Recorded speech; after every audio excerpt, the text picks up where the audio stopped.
Recording. And hey, that's Cam Bowen right there. Yeah, Hi, I'm Cam. check him out. In Check all him my out. glory. That's Secretariat. Yeah. No, Seabiscuit. Seabiscuit. Seabiscuit. See? Yeah. That one is not behind me. That one was too big to put up. Yeah, I have it and in my here closet. I had all day to get that right. Seabiscuit. Do your And it was one of my favorite research. movies of '03 because I remember the year it came out. I remember seeing it in the theater. '03 was a real big year for me because that came out in '03 as well, and they were both nominated for Best Picture. And also, Lord of the Rings: The Return of the King came out, and I was a very big fan at 13 years old or however old I was in 2003. And That's those true. Oscars were like, for me, it was like, oh, I'm in two of the best pictures, and the one that I want to win, I wasn't in, but I really hope it wins. Yeah. Well, it's funny because in Mystic River, you're basically the kid who gets abducted, right? Hmm. Yeah, Yeah, the young Tim Tim Robbins. Tim Robbins. Robbins. You know, I used to be so good with names. I used to be so good with every single name in acting, with who won what Oscar, all of that. I had all of that down. And then I had kids and it just left my brain. Priorities changed. It It's just like left my brain. Yeah.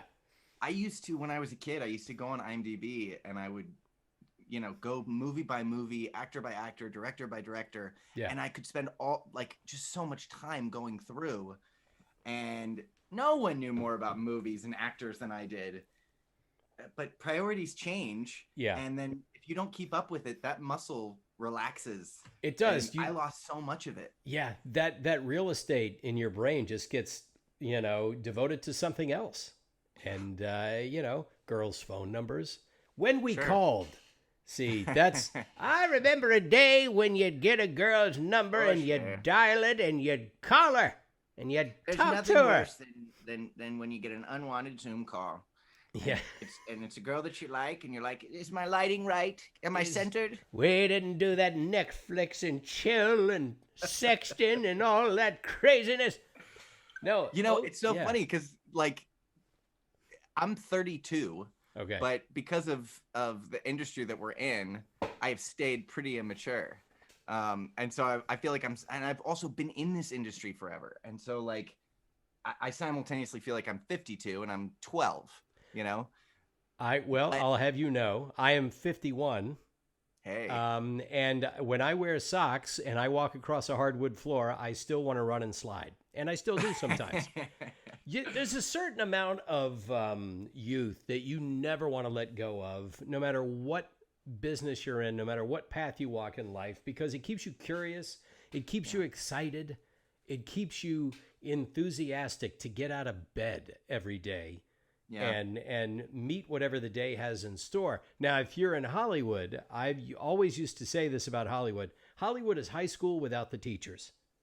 There's no one calling a stop to all this foolishness. There's no one saying, you shouldn't act that way. Why don't you grow up? No. No one's rating the kegger. I'll have to take your word for that. I did not go to high school. Yeah, that's And right. Homeschooled, huh? well, homeschool, yeah, homeschooled for a bit, and then you know, when you're a kid actor and you have money waiting for you, you're like, I think I'd like to just stop being a kid and go and grab that thing that's over there and Yeah. start my life as an adult.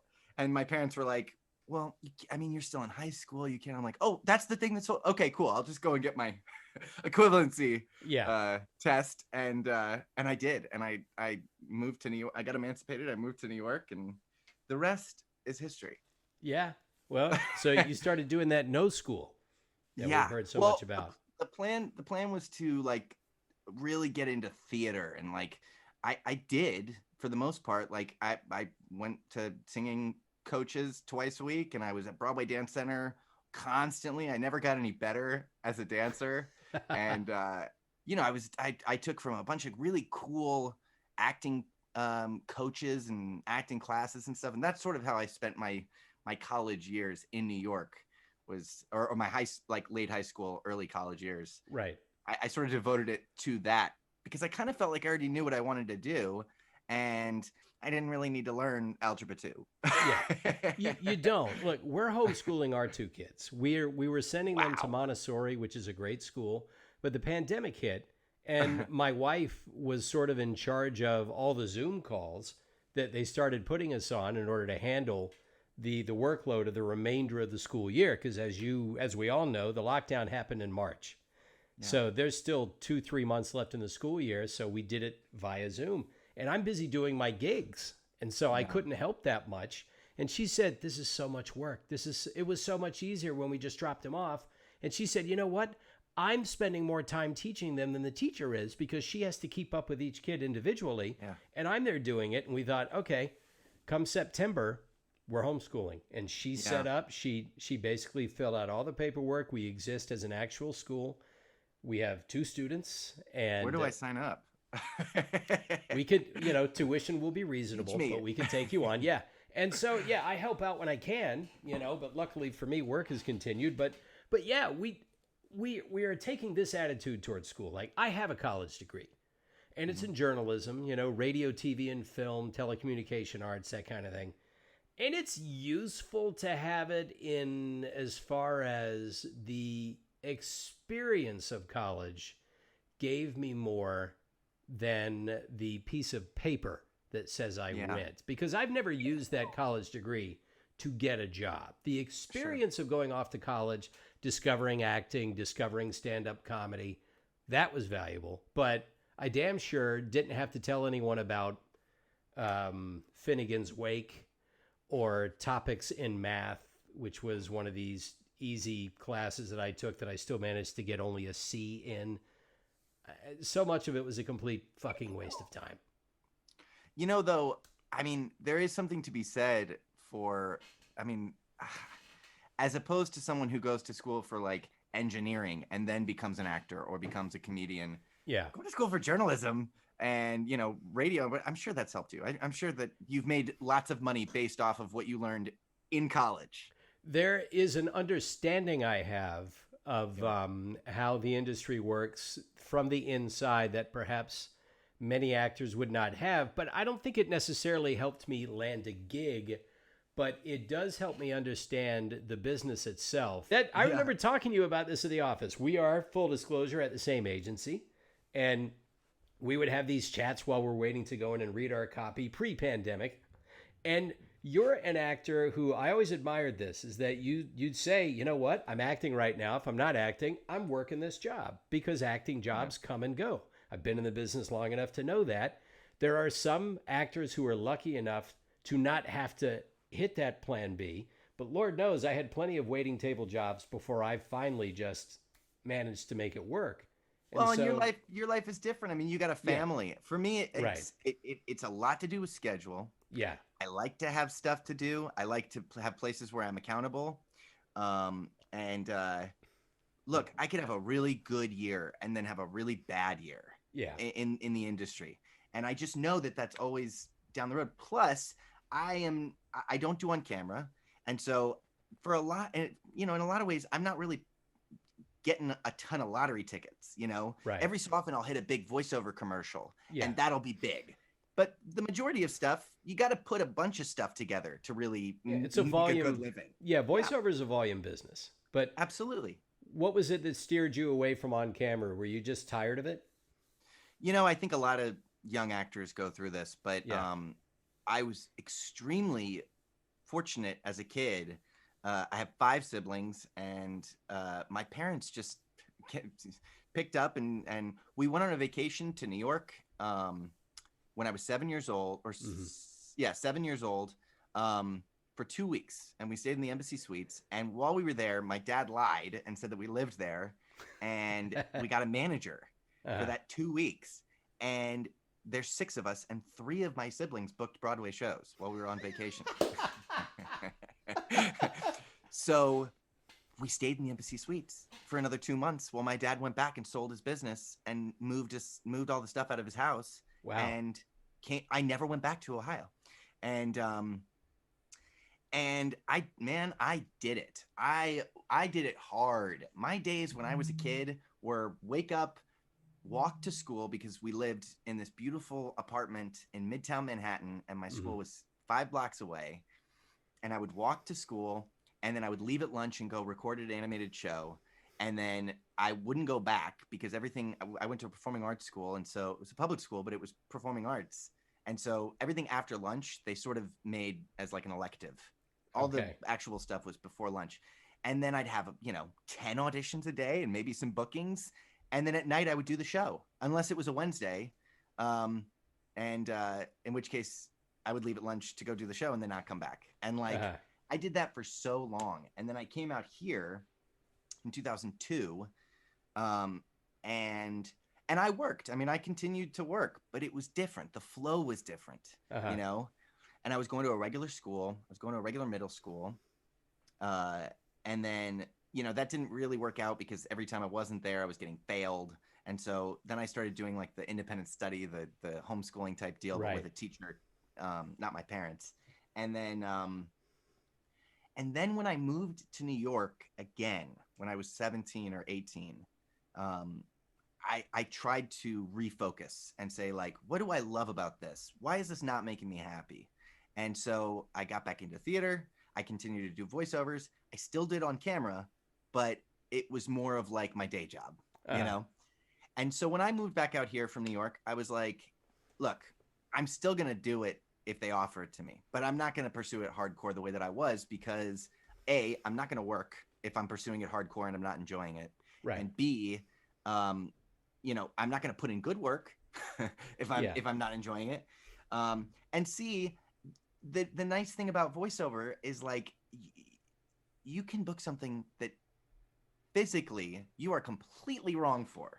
And I realized when I was in my late teens, early 20s, that my energy was just not that of my peers. So I ended up playing a lot of like young teens and a lot of, at least in voiceover. But on camera, I was with CED at the time.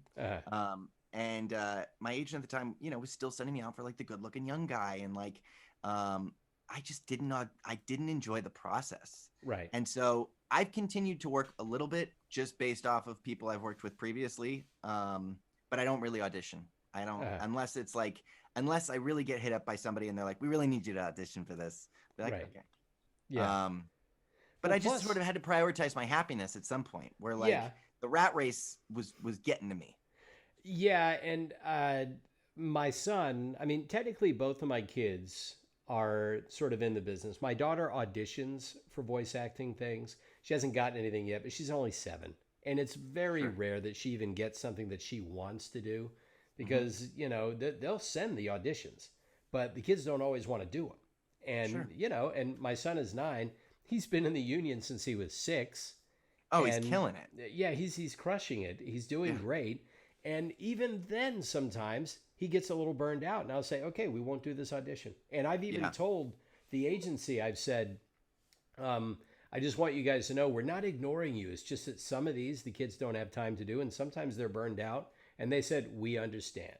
They get it.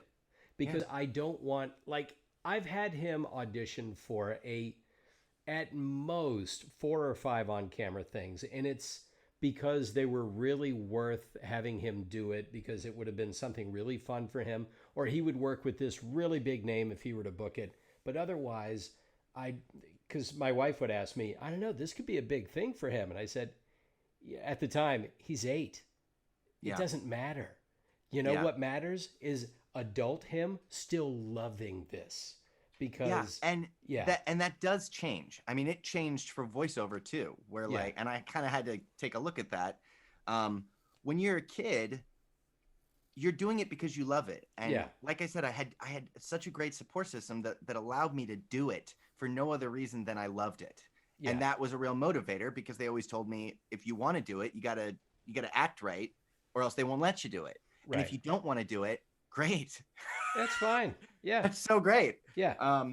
And but then money factors in and getting to do shows that you want to do and being a real actor and getting a social media following and getting, girls or boys or whatever you're into, and getting the acclaim of getting the respect of people that you respect. And Um, I just found that that voiceover was the purest side of myself, as far as I just want to play from Yeah. time to time. Yeah. And anytime I get to do it, I'm so happy. Yeah. Whereas with on camera, it was like sometimes, I would go in for a producer session. I was like, I don't even want to book this. Yeah. This isn't something I want to do. Yeah. And that usually works one of two ways. I did just enough on camera when I was younger to know that if you go in there like you don't care, either they're going to resent you for not caring enough, or they have to have you. Yeah. And it almost doesn't seem to matter which one happens, because it's really hard to have a lasting career in anything if your heart's not in it. I mean, it's just going to out eventually. People are going to notice and your work will suffer. And I do find that perspective is everything. If you love doing something, your perspective is always going to be one of gratitude. It's like, oh boy, I get to do this again. Isn't this great? And as you said, I've got a wife and kids, and I'm the sole breadwinner because my wife made the conscious decision that she wanted to stay home. She wanted to be a full-time mom. She had the option of working. It was totally up to her. And she said, no, I want to stay home and be with the kids. And I said, luckily, I'm on the greatest show of all time, and so we can afford for you to do this. But every time I work, no matter if it's a show that I've been on for a long time or if it's something brand new, even if it's just an anime that barely pays anything, I tell myself, I get to work. Isn't this great? I'm proud. And one of the reasons why you get to do the anime is because you're making your money elsewhere. So like, yeah. And that's what I love about voiceover is I feel like audiobooks, some promos, they're like the heavy lifting. They're like the grunt work for me of Yeah. I don't really love them, but I do them so that I don't have to worry about getting my paycheck from animation or video games and the stuff that I really want to do. And same with doing catering or hosting karaoke or something. It's like, yeah, I mean, I don't mind doing that. So it allows me to not have to just bemoan, like be so desperate for every audition and have the only reason why I want to book it is because I want to go in there and play and do that role. Yeah. Yeah. This feeds into the question I get asked a lot. I mean, somebody asked me this on YouTube, and they'll probably ask this again when I post this video. I had Bob Bergen on, and Bob and I talked at length about the right attitude to have and the right focus and the right process for auditions and for working. And somebody on YouTube said, can't you put up a video about how to start a career in Boise? And I said, well, it's more viable now than ever. Yeah. I mean, but the first thing I would say is it doesn't matter if it's Boise or Des Moines or Atlanta or whatever. No matter where you are, you've got to have the right attitude for starters. But second of all, I don't know if you're going to be the only person to watch the How to Start a Career in Boise video or not, but most likely. So why don't we not think about so much where you are as where you want to end up? And it may or may not be in LA or New York or Chicago or Miami or Atlanta. But as you're saying, you need to be happy with what you're doing. And so what's the point? It's hard to get to that place, though, because, I mean, I had been working steadily.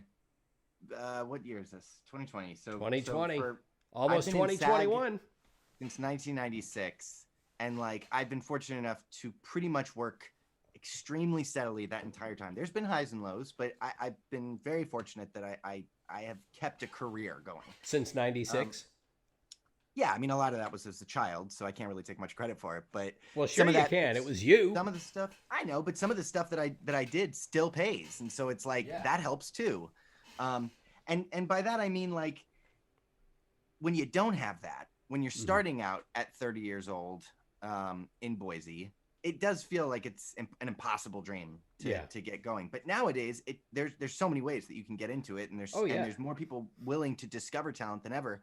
But I mean, for the past, I don't know how many years, like, I have been in and out of that circle, like, as far as being like a guy that works multiple times a year in stuff that I'm really excited about and then falling out of it, or like, getting unlucky with the projects that you do get, that it's like, oh, that one's canceled. Yeah. you know, and like, you know, that character didn't make it into the next iteration, or, you know, and so I think that like, there's got to be that base. And for me, the way that I was able to sort of navigate that was, yeah, take a little bit of pride in having physical labor jobs that don't Yeah. take any acting skill, that don't have anything to do with the industry, that do not zap any of my energy from like my vocation or my passion, you know. And I, you know, I actually quit catering in February of my own volition. And then of course we locked down after Yeah. that. So the choice would have been made for me. You picked a good time to walk away. Yeah, it was great. Yeah. But you know, I do sort of, it almost, I mean, I've caught myself getting treated, you know, in a certain way by somebody who has no idea what I've done or what I've achieved or what cool things that their kid might know who I am, Right. you know. And I think like, oh, it's kind of like Batman. He doesn't know. He just sees me as Bruce Wayne. He doesn't know I'm Batman. Yeah, exactly. And well, and a lot of this is getting a handle on your ego, because Lord knows I've been a slave to that creature before, where I've thought, well, I can't do that. That's not the way I see myself. It's like, okay, well then don't do it, but realize you're giving something up that might work to your advantage. And so believe me, I swallowed my pride back around, I would say probably 2000, 2001. I was still on the road as a comedian, but I had been living in LA. And I had just signed with Pat Brady in 2000 to do voiceover. And I only booked a handful of things in the first couple of years, but she had faith in me and she stuck it out with me. And I did the road less and less so I could be around for those auditions, because nobody was sending in 2000. You came into your agency. Yeah. And so I had to make a choice. Or went to a casting director. Yeah, or went to a casting director. So I had to make substantially less money, and I was barely making it as it is because LA was expensive. And I put in an application at a restaurant around the corner. And I thought, I can't believe I'm going to do this. I thought I was done with this. It had been 5 years since I had last done a day job. And thank God they didn't hire me, because when there's this 5-year gap on your employment record, you tend to not get hired anyway. And I just thought I would have been a bad employee. My heart was not in it.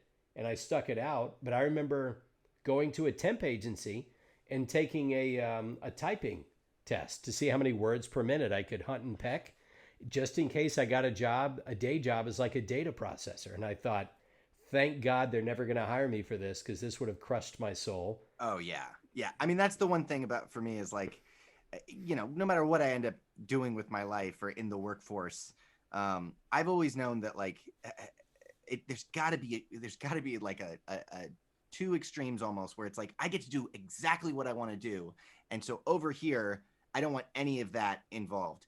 And so like I don't want to be in a cubicle and customer service, you know, like doing catering or working in a bar. I worked in a bowling alley, you know, like it's still somewhere I can be myself. You know, well, you need to be with people where you can make a connection.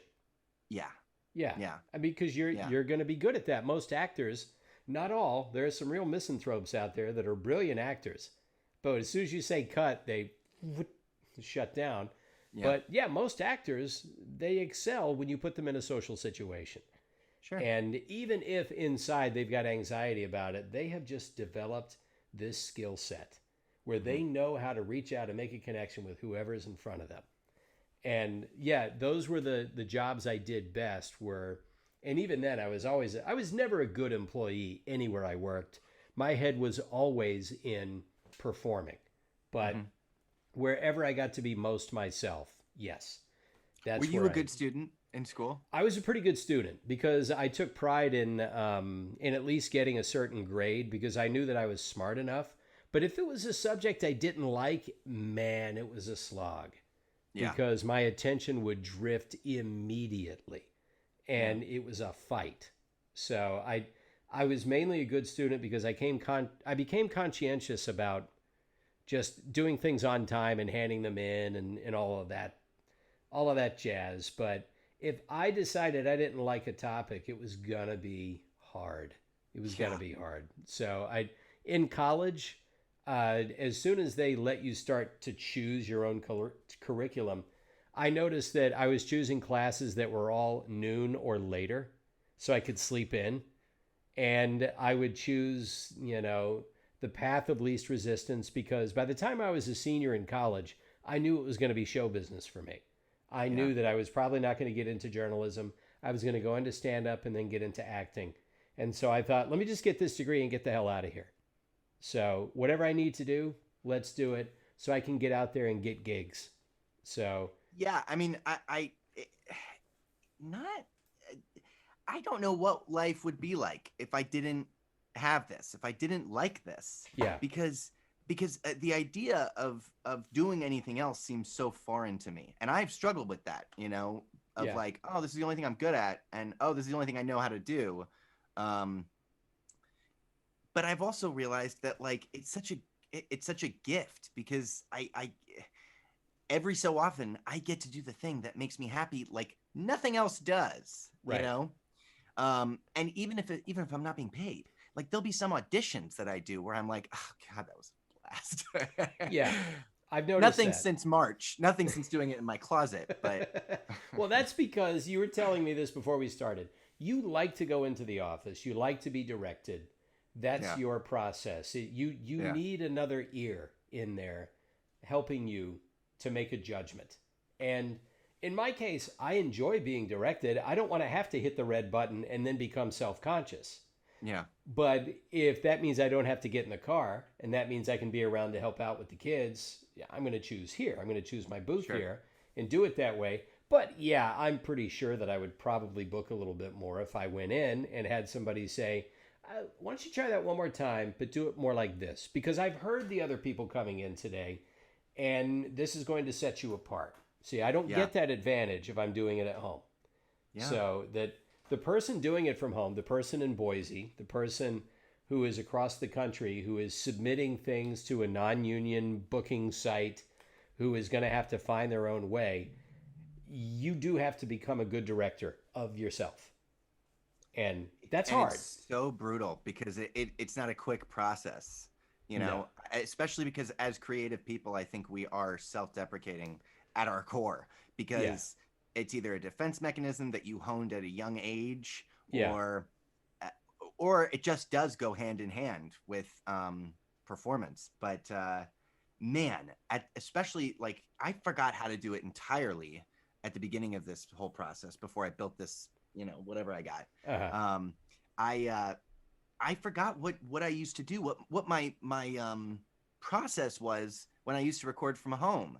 And so, oh my gosh, man, I would get these auditions and I would spend 2 hours on one audition, because it's just like with any self-tape, you have the freedom to do it as many times as you want and get it perfect. Yeah, one take can become 30. Then you got to remind yourself that there's not perfect. It's like, Did you feel healthy? Like, when you came out of there, did you feel like you were present and you were doing a good performance? The answer is no. Okay, then you can do it again.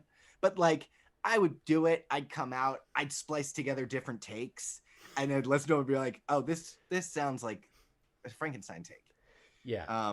And I've gotten much better, because the other thing is, when you're going to record at a casting office, or you're going to record in the agency's office, you tend to do a lot of the work before you go into the booth. Yeah. Whereas at home, I was not doing that. I was like, oh, it's time for the audition. I guess I'll just go into my booth and I'll just figure it out while I'm at the microphone. And so you get 15-minute recordings that you go and then you edit them and you're like, I don't like that. And so you go back in, Yeah, you have to know yourself, because there are people, I'm one of those people that I like to work on the fly, and I don't like to over-prepare. Now, if I see it, and I can see, all right, this is several pages of animation, it's probably not a good idea for me to read this for the very first time as the audition.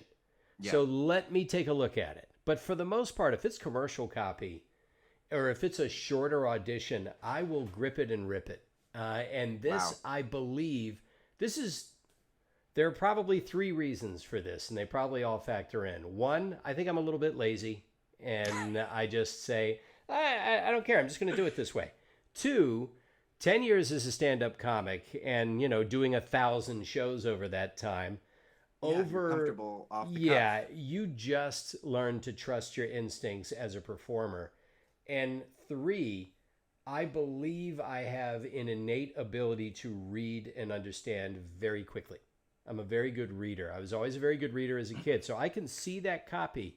I've read commercial that's an copy. attained skill? Yeah. Or do Well, you you think can that certainly is a get talent? you can certainly get better at it. Some of it I think is innate because my son is a natural reader. He's a voracious reader, and I was a reader as a kid too. And then I abandoned it for years. When I was on the road, I hardly read anything but magazines, which is a waste of time. And then I got back into books again, like real books. And your comprehension is important. I can stay just ahead of the copy. That's just something I'm able to do. I'm sure that you can polish that skill, but some of it is innate. Some people just don't read well. They're very smart.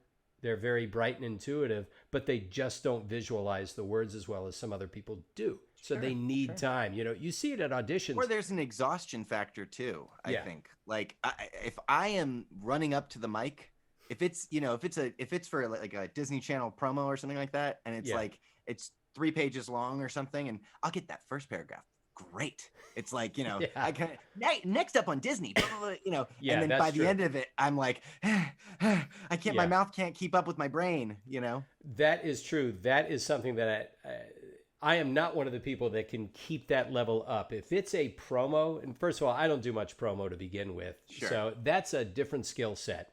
But if you're doing sort of a testimonial or an industrial, and you've got to read a lot of really complicated technical copy that you have to act like you understand, even though you have no idea what you're saying. Yeah. Yes, there is a fatigue factor that will set in. And I'm still pretty good at that stuff, but where I shine is in the 1 to 2 pages. Like I can hit you with it, but that's more of a KO puncher. By round 5 or 6, I'm just getting touched up. I'm done. So it is a different animal, and if you know yourself, I feel like I'm the complete opposite. Yeah, well then that's how you work, and it's worked for you. So we do these things because they work for us. Like if I ceased to book anything outside of what I was doing, I think I should probably re-examine what I'm doing. Yeah. But I have taken the time sometimes to do it differently, and I don't know if the result would have been any different. There is so much competition now that I know my booking ratio is minuscule compared to what it was. And yet, I think that's probably the case for most people. So many more people are in this business now. But again, if I was just doing on camera, if I was only pursuing on camera, I would maybe have had 6 as like a successful. Let's say I was just as successful on camera as I am in voiceover. Right. At this date and time, I'd probably have had 6 auditions this year. Okay. Like self-tapes. Yeah. Whereas with voiceover, I mean, the sheer volume of auditions kind of takes away from that. Like my best friend Tony calls it farting into the wind, where like he's like, you can just sort of do it and forget about it because especially if it's one of those things that like you don't really give a lot of shits about, like I don't care. I'd love to book a Wendy's commercial. I'd love it, but like I'm not gonna be bereft, Right. And you have no choice but to forget about it, because if you like, I remember my first year with CESD, I came over from KSA, a smaller outfit, and I told them when I met with them, I said I had 175 auditions last year. And they said, oh, well, how many did you book? I said, I don't know, 12 or 13, which is a monster ratio, by the way. Monster. I've never even come close to that with CESD. However, every year I had with CESD has dwarfed what I did at KSA, because my first year with CESD, I saved every piece of copy they gave me. I read for 1,000 things that first year, 20 things a week. So you have no choice but to forget the vast majority of those things. Now, an average year now for me is going to be probably in the 500 to 700 range, I guess. That's the number of things. I have no idea. I could not tell you a ballpark. I stopped counting. I stopped saving, and I no longer look. I have a vague idea that usually it's a rare day that goes by where I don't get anything, but it might be one day a week where I don't get something, but the other days may just be loaded. So it averages out, and you have no choice but to just read it and move on. Now that we're recording from home too, Yeah. like I have my days where I devote time to it. So like sometimes, you'll have an audition where they'll send it to you on a Tuesday, and it's like, hey, it's due by next Tuesday. And it's like, okay, I'm gonna save this. Yeah, I'll push this back. With the stuff that's due on Friday. Yeah. And especially if you get like a really meaty one that you want to focus on more, And then of course there's times where like they hit you up on Friday night and they're like, "Can we get this in right now? Can we have this now?" Oh yeah. Sometimes it'll be noon and they'll say we need this by 4. Too much stuff on this. Yeah. Yeah. I mean, there's just no. I'm gonna give it my best shot, and then it's out there. And I know I'm not going to get feedback. So the only way I'm ever going to hear anything about it is if it's a booking. Yeah, exactly. Whereas with On Camera, it's like, hey, can you try this again? And hey, they really liked you, but they needed somebody with bigger eyebrows, Yeah. They didn't like how you walked through the door. Yeah. So yeah. That. Or, you filmed it. You didn't film it landscape. We didn't tell you to film it landscape, but we kind of wanted you to film it landscape. I do not miss even that little bit of time I had in the on-camera world as far as the auditions went. Obviously, working on set is a different animal. It's really fun. Yeah. You're treated very well almost always. Royalty. The auditions usually for the higher, profile of the project, usually the more interesting it might be. But when you start getting into grinding it out, and God forbid if you're auditioning for commercials on camera, I had a commercial on-camera agent for a few months, and then they dropped me because I kept leaving town for stand-up.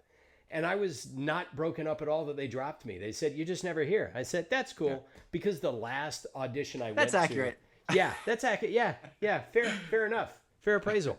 The last audition I went to for them was a callback for a Ford truck commercial. And I think it was probably around 98. And I had to sit there and I had to sway back and forth and snap my fingers at 2 other people and sing this Ford truck commercial like I gave a rat's ass. And I thought, I wouldn't mind if an anvil fell out of the ceiling and landed on me right now. This is awful. Yeah. I hope I don't get this. I don't want to get this. I need the money desperately, and I just don't want to do it. And I realized, this would make me unhappy. There's so many different facets of being an actor or being a performer. I mean, I've never done stand-up, but I've done a ton of on-camera commercial auditions. And like when you're a kid, it's just another piece of it, right? You just it's just another part. And so you just do what you got to do. And then it's on to the next one. And then I remember like being a teenager in my early 20s and really being bogged down by it. I'm like, why am I devoting any energy to this when I know I've got other big stuff that I'm trying to devote energy to? Right. And what's funny is like I had, again, CED was my on-camera commercial, and they were great. And I got a bunch of auditions and I booked some commercials and but like I also remember some of the stuff that they would ask you to do in these commercials. I'm like, I wouldn't do this for a feature film. Yeah. Like, I'm being put in this position for a commercial. Yeah. I remember when I was a kid, I booked a voiceover for, you remember the Hess truck? The Hess truck's back and it's better than ever. Might have been an East Coast thing. I don't know. Yeah. Well, I grew up in the Deep South, so I don't remember the Hess truck. Hess truck was I believe it was gas, but they had these like line of toy, like 16-wheelers, 14-wheelers. Right. I don't know what they're called, semi trucks, and they also had like jets or whatever. Anyway, I booked the voiceover for like the kids singing of like, and I had a little solo and it was great. Yeah. And then I got an audition for the on-camera one, and there were like 1,000 kids there. And when you go in, they were like, okay, we want you to sing like you're a choir kid and do this with your hands and just pretend to sing, right? And they play the music. That's your me, voice. Right? And I'm like, right? And I booked it. And then I go and I get on set and they're giving us our roles. And they gave my role, because I was prepubescent, to a female. And I said, hey, real quick, that's me. That's my voice. Maybe I Uh-huh. could sing it. And they were like, no, it's not. People aren't going to believe that that's your voice coming out of the thing. And I was like, uh, and I remember thinking to myself at that time of like, this is so unjust. This is not fair, but I have no power. I No. can't put my foot down. Not only am I a child, but I'm just the talent, you Right. know? Yeah. I don't know. It's not a fair business, but it's, I mean, I've told this story before. I am Spider-Man on the Islands of Adventure, Amazing Adventures of Spider-Man ride. Okay. Yeah. I'm Spider-Man and J. Jonah Jameson. So, both? yeah, both. Wow. Yeah. And I booked that apparently over all the people they read for in Los Angeles. I still lived in Orlando at the time. I was doing scratch tracks. So which Spider-Man was ride. this? The original movies? No. With Tobey Maguire? No, this was just this was for the ride. So if you go to Islands of Adventure in Orlando, it was just your idea. It was your version of Jonah Jameson and Spider. Yeah, exactly. Yeah, because we recorded this in 97, 98, and then the ride came out in 99. We did some final things in 99. But yeah, we'd been working on this for a couple of years, but in 97 I started doing scratch tracks for Sound Deluxe recording studios and production studios in Orlando, because that's where I lived at the time, and they knew me because I'd done some gigs around town. So they said, here, we just need to time the ride, so do all the characters. So I did all the villains. I did Jameson. I did Spider-Man. I did Peter Parker. And I would do these little, scratch tracks for them, and I was so thrilled. They let me keep the tape of it. Oh, boy. And I got paid a little bit. And then the director came out to direct me, and he said, hey, I want you to be Spider-Man for the actual ride. He says, I listen to everyone in L.A. You're my choice. And you're J. Jonah Jameson. So I booked that thing. I was over the moon about it. And that ride, to this day, still there. It's 20 years old, 21 years old. It's still there. People still love it. But right around maybe 01, 02, I was at KSA.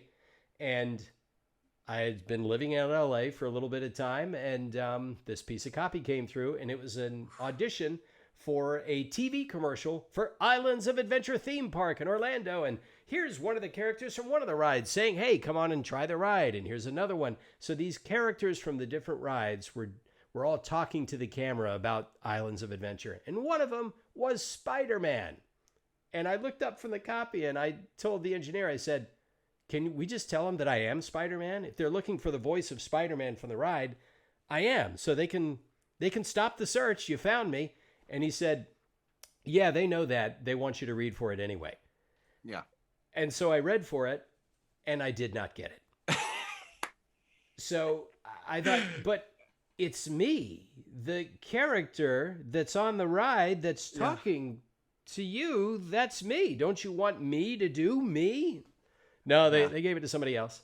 I thought, I heard a story. I think Jessica Walters told this story on some late night show, but how for Archer, when they sent out the audition sides, they asked for a Jessica Walters type. And she slated and she was like, hi, I am Jessica Walters. Yeah.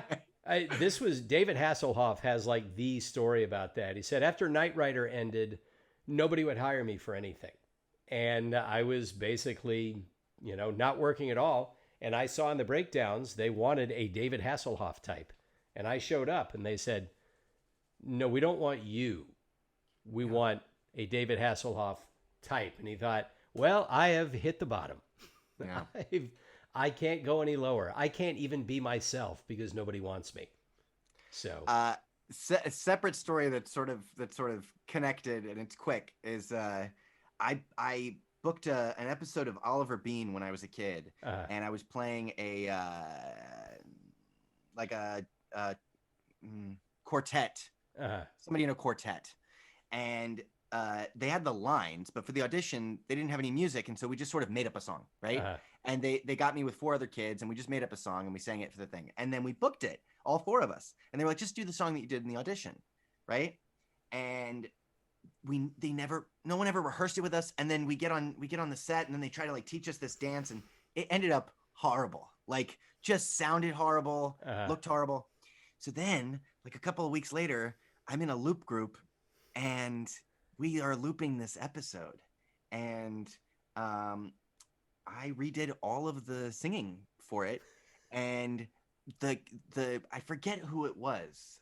she's still around, but I forget what her name is, Mhm. who did the looping session. She goes, "Is that you?" And I lied and I said, "No, that's not me.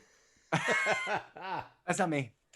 But I Well, did. I looped over uh, all of the singing roles yeah. for what was on camera because it sounded so atrocious. I once did a job in Orlando, and Orlando is non-union. You could work non-union. So if you could do one union job and they wouldn't force you to join. Mhm.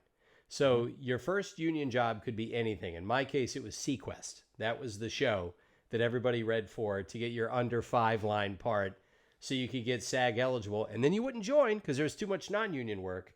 So that Sure. second union job you landed needed to be awesome. And I waited to do that in LA. But I did a non-union show. It was called Out of the Blue, and they shot it out at SeaWorld. And it was these kids that basically worked at SeaWorld, these, basically all beautiful teens that, worked at the park. And I played a character called a Zimmy. And it was this sort of Beatles type group, and they just all spoke gibberish. And they were supposed to be singers. And they came to the park, and one of the kids was a fan of the Zimmies, and we just ran around and just created havoc at the park. It was just like an episode of the Monkees, right? Right. Right. And I watched it, and we were so thrilled to have this job. And we had to do a makeshift song that we made up, and none of us could play our instruments, so they just dubbed this music over it.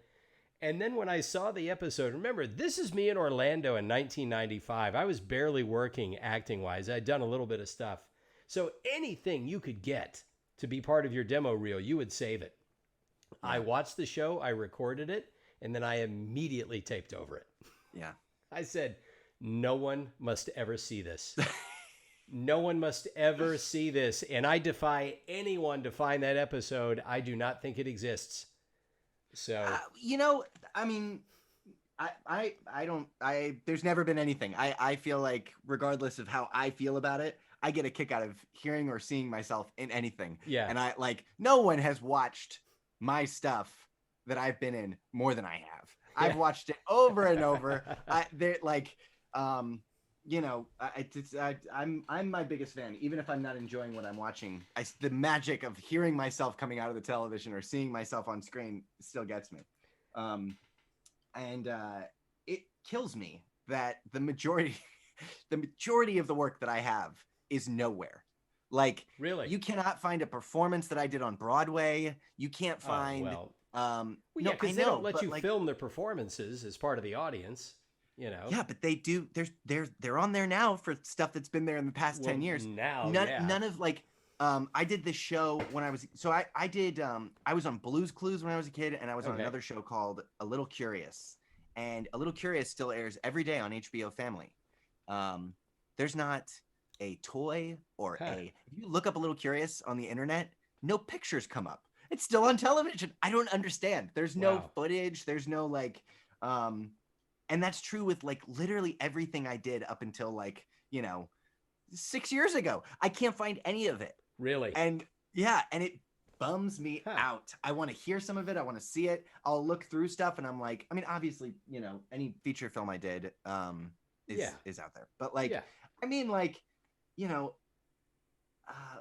episodes of television shows that were big television shows. I can't find it. It's nowhere. Wow. And it's not on Netflix, and it's not on, excuse me. YouTube. It's got to be on YouTube somewhere.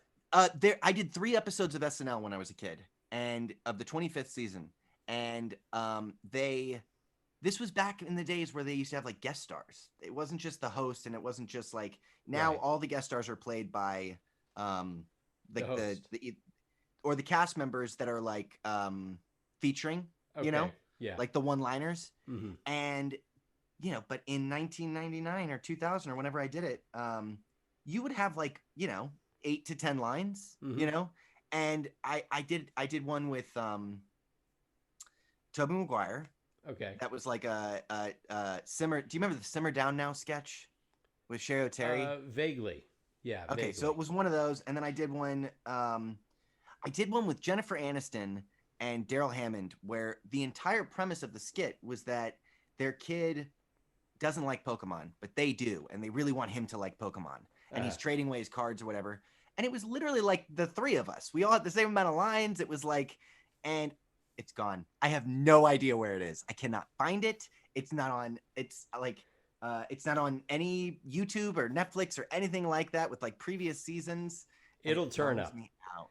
It'll turn up. Everything turns up. The only thing that doesn't turn up for me, and thank God, none of my stand-up is out there.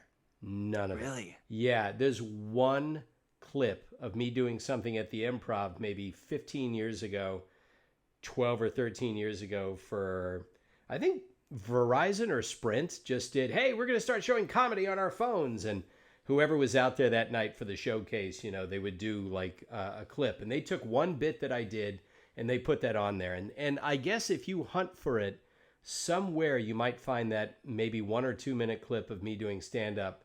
But there's nothing from me in the 90s, nothing at all. And thank God, because I probably couldn't watch it. I mean, I would watch it out of some perverse fascination as to like, oh my God, I thought that was funny? People thought that was funny? Yeah. I guess the difference is that like, it's like a different person to me. Like it is. You know, I watch, my dad just sent me a terabyte of home videos because imagine with 6 kids, every day we're celebrating something. Right. Like it's somebody's birthday or, and so I'm watching all these home videos and like, whether it's a birthday or whether he like recorded something off the television that we had done or some community theater, something or other. And I don't remember it, obviously, you know, right. I don't have those memories. I don't have any memories from like before I was 13. And so it blows my mind because I'm not looking at it critically. I'm not like, oh my God, I'm so embarrassed that I said or did that. It's like, that's crazy. That's really funny that like that happened, you know? Yeah. Well, yeah. If I go back to the 90s, I probably could see it with some distance because it's half my life ago. And you are a different person. I'm a completely different person now in so many ways. And so I could look at it and probably not be that cringy about it because I would see that, okay, I was only in for a few years at that point. The audience seems to like it. I was worried about paying rent. I was just trying to get some chicken wings from the bar after I got off stage. You know, this is me in Lakeland, Florida. So you do have a certain perspective on it, but I am much more forgiving when I listen to something I've done than if I see myself on screen. But even the on-screen stuff, the last on-screen job I did was 98. So it was a long time ago, you know, and I see it for what it is. It's so funny because like, I have such a, I hold my talent as a voice actor in higher regard than I do with on camera. I realize it's all just acting. And I think I'm a pretty good on camera actor, but it's just different for me. And I had a movie come out, a comedy come out like just a few weeks ago. And then I have a horror movie coming out in like on December 15th. And they're both on streaming. And they're not terrible movies, but they probably wouldn't be coming out if it wasn't for everyone being stuck at home and them needing content. Right. Like I watch those movies like that because that's who I am now. And so I tear it apart. I'm like, oof, what are you doing? You know, I'm way more brutal with any on-camera stuff that I do now than I would be of like the teenage Cam who was probably stoned, you know? Well, I mean, to have worked at the level you did for on camera, I mean, imagine to work with Tobey Maguire and let's see that the scenes you did in Seabiscuit were early in the movie, correct? Yeah. Fairly early? Yeah. I don't think I never actually worked with Tobey Maguire. Okay, so you weren't in any scenes with him. But he was producing the movie, so surely he would have been around, right? I mean, when you're a little kid and like, especially when it's, and I don't want to sound like an asshole, but especially when it's just like one of your gigs. Like, I remember when I was filming Seabiscuit, I did not care. Like, it was just a job, and like, it was fun, but I didn't have that many lines. Right. Like, I think my character's name was something like, whatever his name was, brother.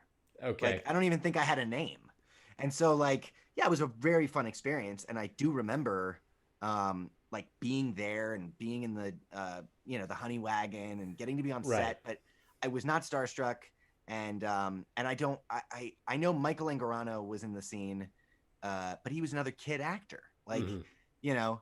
So I just sort of viewed that as like any other job. With Mystic River, which was the same year, but it was done in Boston. They made a really big effort. It was very cool. Like Yeah. I was there for 10 days for those few scenes, because I'm only in the beginning of the movie. Right. But uh, I met every single actor that was going to be in it, and Clint Eastwood like spent a bunch of time with me, and like That's um, great. Tim Robbins showed up on his day off and taught me how to. There's a point before they get abducted, they're playing stickball Uh, in the street. He taught me how to do it, and like um, yeah, so that maybe was a little bit cooler, even though I wasn't in any scenes with those guys. were you aware of what a big deal Clint Eastwood was when you were Yeah, working on it? I mean, you had to at least be I was. marginally Yeah, aware. Yeah. yeah, I was. And what was cool with that one was he doesn't really, or at least at the time, I was told that he doesn't really conduct auditions. So what I auditioned for it on tape with a casting Uh, director at Warner Brothers, right. and it was a hard scene. It's a hard scene for an audition on tape. I mean, you're like Yeah. about to get abducted, and like what I was at that age. I was old enough to where like I knew what they were implying. Yeah. And he's asking to get in the car, and you're scared about your friends or whatever. And Hmm. like what was nice was I was able to do it at the time. I was able to get there because not a lot of young kids at that time were able to do that. Now there's so many good kid actors, but I remember I never heard. It was like 3 months later I Really? heard that. I don't remember if I did it. I don't know. I don't know if it was just based off of that audition or if I auditioned again. Hmm. But I never auditioned with Clint, and so the Uh, first time I met him was on set. And yeah, I knew who Clint Eastwood was. That yeah. was, I mean, like that was crazy. Well, Um, and I had always heard, and I'm sure you can attest to this, is that his directing style is casual, and yeah, he shoots the rehearsal. yeah. He doesn't want people getting too in Oh their my own God, heads so many about it. takes. It was crazy. So many takes. I mean, I just think like, so there was I don't remember how many scenes, but there's like 3 scenes. Like Uh, there's not a lot. We did 10 days of shooting, and like I mean, just so many takes. Um, but I do remember like there's a scene where I'm in the basement, and these two guys are like approaching me, and yeah. I'm like, I can't. I've obviously been down there for a while, and I've obviously experienced some abuse, and Uh, like uh, we did like I don't know, probably 5 or 6, and he could tell that I was it was taking a toll right. because we did one where I was wearing pants, and we did one where I wasn't wearing pants, Uh, like just underwear, and I was starting to get a little like self-conscious or yeah. whatever, and he was like, okay, let's take a break or whatever, and then we didn't go back. Right. We were done after that, Uh, and we moved on to the next thing, um, which I thought was pretty cool because like as a kid, it's like you can cry pretty easy, but anything on top of crying can be really exhausting. Like yeah. if there's real like emotional turmoil, if there's real traumatization there, Yeah. it zaps you. It zaps Oh all yeah. of your energy. Oh yeah. And you learn to navigate that as an adult, but as a kid, it's not as easy to like know your highs and lows. Yeah, Um, I there's no way I would have had the awareness of that at that age. I just didn't have that in me. I was still, you I mean, I, know, I had 4 older siblings that had done it before me, and yeah, you it's know, good to have. oh yeah, yeah. Yeah. I I mean, I I would found recommend it for anyone that wants to get into acting. I think start start young with with older supportive siblings. parents. It'd be nice if like the first time you go into a casting office, they're like, "Oh, you're this person's brother," you Right. know. Got to have that. Um, we Yeah. like them; they're really good. Maybe we'll cast Yeah. you. You know. Well, I remember this is just last year. No, it might have even no, it was geez, yeah, it was earlier this year. It was before the pandemic. It was we did the final on set shooting for a VR game that's coming out in a couple of days. It'll be out by the time this video Woo! comes out. Medal of Honor above and beyond. So I play Sarge, and at the end, a character dies. I can't say who because I don't want to spoil it. But Sarge has to get extremely worked up, and he has to cry. And so we did, I believe, 3 takes. And on the first 2 takes, tears, no problem. Hit exactly what I wanted to hit. Third take, the same emotional intensity. I hit all the beats, dry, utterly dry. I had nothing. And it wasn't like I wasn't feeling it. It's just, I was dried up. And and I learned something about myself, and I was 50, and I'm learning this about myself. Oh, I apparently have about 2 or 3 takes in me where I can cry. After that, anybody's guess. So that was very peculiar to me because I had not been pushed to that. I just thought of this for the first time ever. I was doing this crappy Lifetime movie when I was a teenager with Daniel Baldwin.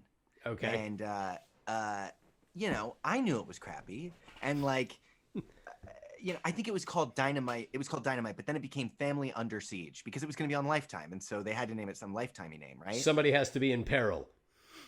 And if you read the script, there's this scene where they've abducted us and we're in our own basement and they've got dynamite strapped around us. And they're trying to rob my family because his dad Daniel Baldwin's dad left us some money or something. And he feels like he's entitled to it. And he's going through this speech of how his dad, his relationship with his dad.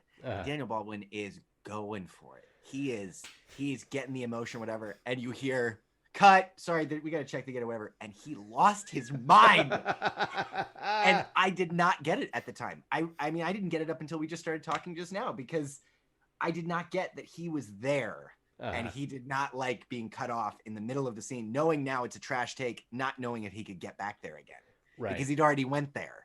And I just didn't get it. As a teenager, I was like, you do know that what we're doing here, right? Like, this isn't, you're not going to win an Oscar for this. Right. Yeah, it is. It's a different animal when you're doing voiceover because you can exhaust yourself very easily. It depends on the kind of job, especially if it's a video game. If you've got a page of cues, you're realizing this is going to add up. But especially if they're all like effort sounds or you're getting killed. Yes, which is why I don't want to hear you die 20 times in a row. Yeah, see, I kind of stay away from those now. In the audition, when I see it, sometimes they'll get a quick note back from me. Yep, this is a blood throat. I shall respectfully pass. Yeah. I have the luxury of doing that because I know what it's going to do to me here and just up here. It'll just wipe you out. And yeah, that's something you save for when you're younger. Your age. Exactly. You young guys, you can do those. Yeah. And also I credit speech pathology and being able to do it healthily. Like there are ways to scream and not completely just erode everything. But if you're starting from a place like, I mean, I had screaming nodes on my vocal cords when I was a kid, and like a lot of money was put into making sure that I didn't do any damage. And so I learned a bunch of tricks and stuff about being placement so that you don't injure your throat, your cords. But I've had those sessions, man, where like you're like, oh, I have an audition for something really cool coming up, and my voice does not sound like how it should. Yeah. You know? Yeah. It depends for me too. Like I usually, unless they need it immediately, I will usually do my auditions at night after all the other stuff for the day is done. Then I can go to bed feeling like, okay, I did what I needed to. But sometimes I'll read a piece of copy and think, this would be better if I waited till the morning. Because my voice right now, it's the evening for us now. It's so you're completely warmed up. Yeah, it's 6:47 right now. My voice is an octave higher than it was this morning. My voice goes up during the day. I don't know why, but I'm just one of those people. If they want something low and textured and gruff, now is not the time for me to read it. I can sort of get there, but tomorrow morning, I'll be able to do it effortlessly. Well, yeah. The thing to know is that, and I know you know this, but I'm saying it for the guy in Boise, right? Like, the thing to know is that you can get back to where your voice sounds now. Like, you might not be able to get back to the way that your voice sounds in the morning, but as long as you're doing it in the morning, who cares, right? Right, like, exactly. But you can warm up to get your voice to where it is now in the morning. Yeah, like in the morning. You can always go you can always go an octave up. You can Right. always warm up to where, you know, you've stretched your chords enough to where you can figure it out. I mean, Yeah, you can shave that texture away just by yeah, getting warmed up. If it's something where they need texture, I won't say a word. You know, yeah, I'll save it. yeah. And yes, naturally there it is. But Uh, yeah, it's I Kif Vandenheuvel, who I've had on here and I've done his podcast. He's working now with a singing coach because he's I know. discovering more octaves. He's Yeah. discovering how to go lower and higher. You, having done Broadway, you've trained to do all this stuff. I think Broadway has done damage. I think that it was what a Broadway allowed, which was like my parents put a huge amount of importance on proper training because when you try to sing and act at the same time, you're not focused on proper vocal placement and Okay. proper breath support and whatever. And so they really, I mean, they hit it out of the park there because I did not want to do that. And it was literally like, okay, but do you like being able to sing on stage? Because you're gonna ruin your voice if you don't take care of this now, you know? Right. Back to Kiff, man. I cannot say enough about Kiff. I mean, that dude is my hero. Well, he's a guy who is all about having passion for what you're doing. Oh my gosh, he's taking voice lessons and he's doing, you know, he's doing those physical, I forget what they're called, quadriceps or something, where like he's like walking around like a monkey and you know, he does on camera and he does theater and he does all this Yeah. stuff. And actually he coached me on something yesterday. Oh, really? I hired him as a coach for a role that I would like to book, but is kind of out of my comfort zone. Right. And I respect him so much. And I just I was like, hey, would you coach me on this? Because A, I feel comfortable with him, and B, I just respect the hell out of him Right. as a performer, but also, you know, you can just hear and see the love that he has for this. Yeah. And it's different.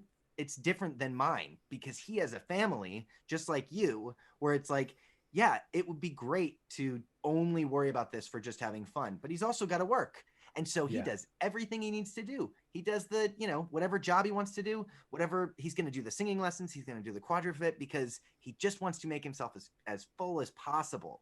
It seems from the outside. I don't know. I respect the hell out of him. Oh, yeah. He's such an inspiration to me. Well, in anything you do, you're always going to come across people that are sort of operating at the peak of it. And you can, you know, you usually are wise to take some notes, even if they're not working as much as some people are. The fact that they have this absolute commitment to doing it, I've always admired that. I would see it in stand-up. I was committed to it in the beginning of my career. And then I started to get a little too full of myself as far as what my expectations were. It's, oh, I have all these people telling me after shows, I'm going to be famous. I'm going to be this and that. Yeah. So I started to ruin myself with expectations. And so if a gig wasn't providing me with, I thought, enough room for upward movement, I'd be dismissive of it. I would do it, but I would just, you know, think, well, this isn't going to get me where I need to go. Well, that's just a shitty attitude because, frankly, if you're trying to build an act, then every single chance you have to get on stage is a chance to get you where you need to go. So here's somebody like Kiff who has that attitude, who says every single thing I can learn how to do is going to help me get to where I need to go. Even if it doesn't reflect in my career, it's going to reflect in my joy of being a performer. So if I'm the best performer I can be. You know, I, for better or for worse, I'm a big fan of tools. Like, I think as many dialects as you can muster, as many, you know, just as much as that you can bring to the table, because you never know when that is going to be the unique thing about you that gets you the part, regardless of whether you know it or not. Like, you don't have to get a Scottish, you know, an audition with a Scottish accent to have that sort of play into it, into your read, right? Or like, you studied journalism, like the way that you research a role, the way that you break down scenes might be very different from me. And not because you're any better or worse as an actor. It's just because you have that experience. You have that, like, that background. Or maybe mine's better or worse because I don't have that background. You know, like, because just like in the way that you feel comfortable and you feel like it benefits you to do some stuff off the cuff. For me, it's more about the confidence factor of like, okay, I'd like to be off book for this one because I need to fully play pretend to get Mm-hmm. into this one. And to fully play pretend, I gotta be off book. I gotta have made my choices so that I can take direction one way or the other. The confidence comes from knowing that whatever they throw at me, I've already made such strong choices and made filled out this character so much that you can throw anything at me. I can take any direction and Right. change it in any way that you want because I've already built something. Yeah. Whereas I feel like if I didn't build anything and you were like, hey, we want to hear your version of this, this, and this, I'd be like, okay, give me 10 minutes. In terms of a casting director, the environment they set up is very important because it puts you at ease. It makes you confident in the choices you're about to make, keeps you in the moment. The ones who are maybe not as into it, or maybe just sort of getting you in and out, or maybe you're focusing on the wrong things, the things that you think aren't helping you give your best performance, it makes a difference. And sometimes it's just their method that you click with. Like Elaine Craig to me was always my favorite. And John Mitchell does something similar where like, you know, because they work together for the longest time. Mm-hmm. And man, I just feel like it's that environment. I miss it because it felt very New York. It felt like you would do, you know, 6 rapid fire commercial auditions or what have you at 6 different casting offices in New York. Mm-hmm. And you'd be up against, you know, your peers as opposed to the 1,500 that are being sent in around the world, you know? Right.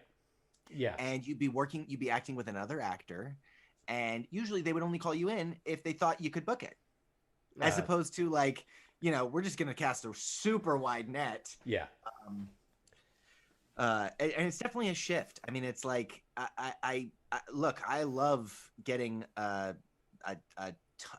expanding my horizons when it comes to being an actor and like auditioning for whatever they throw at me.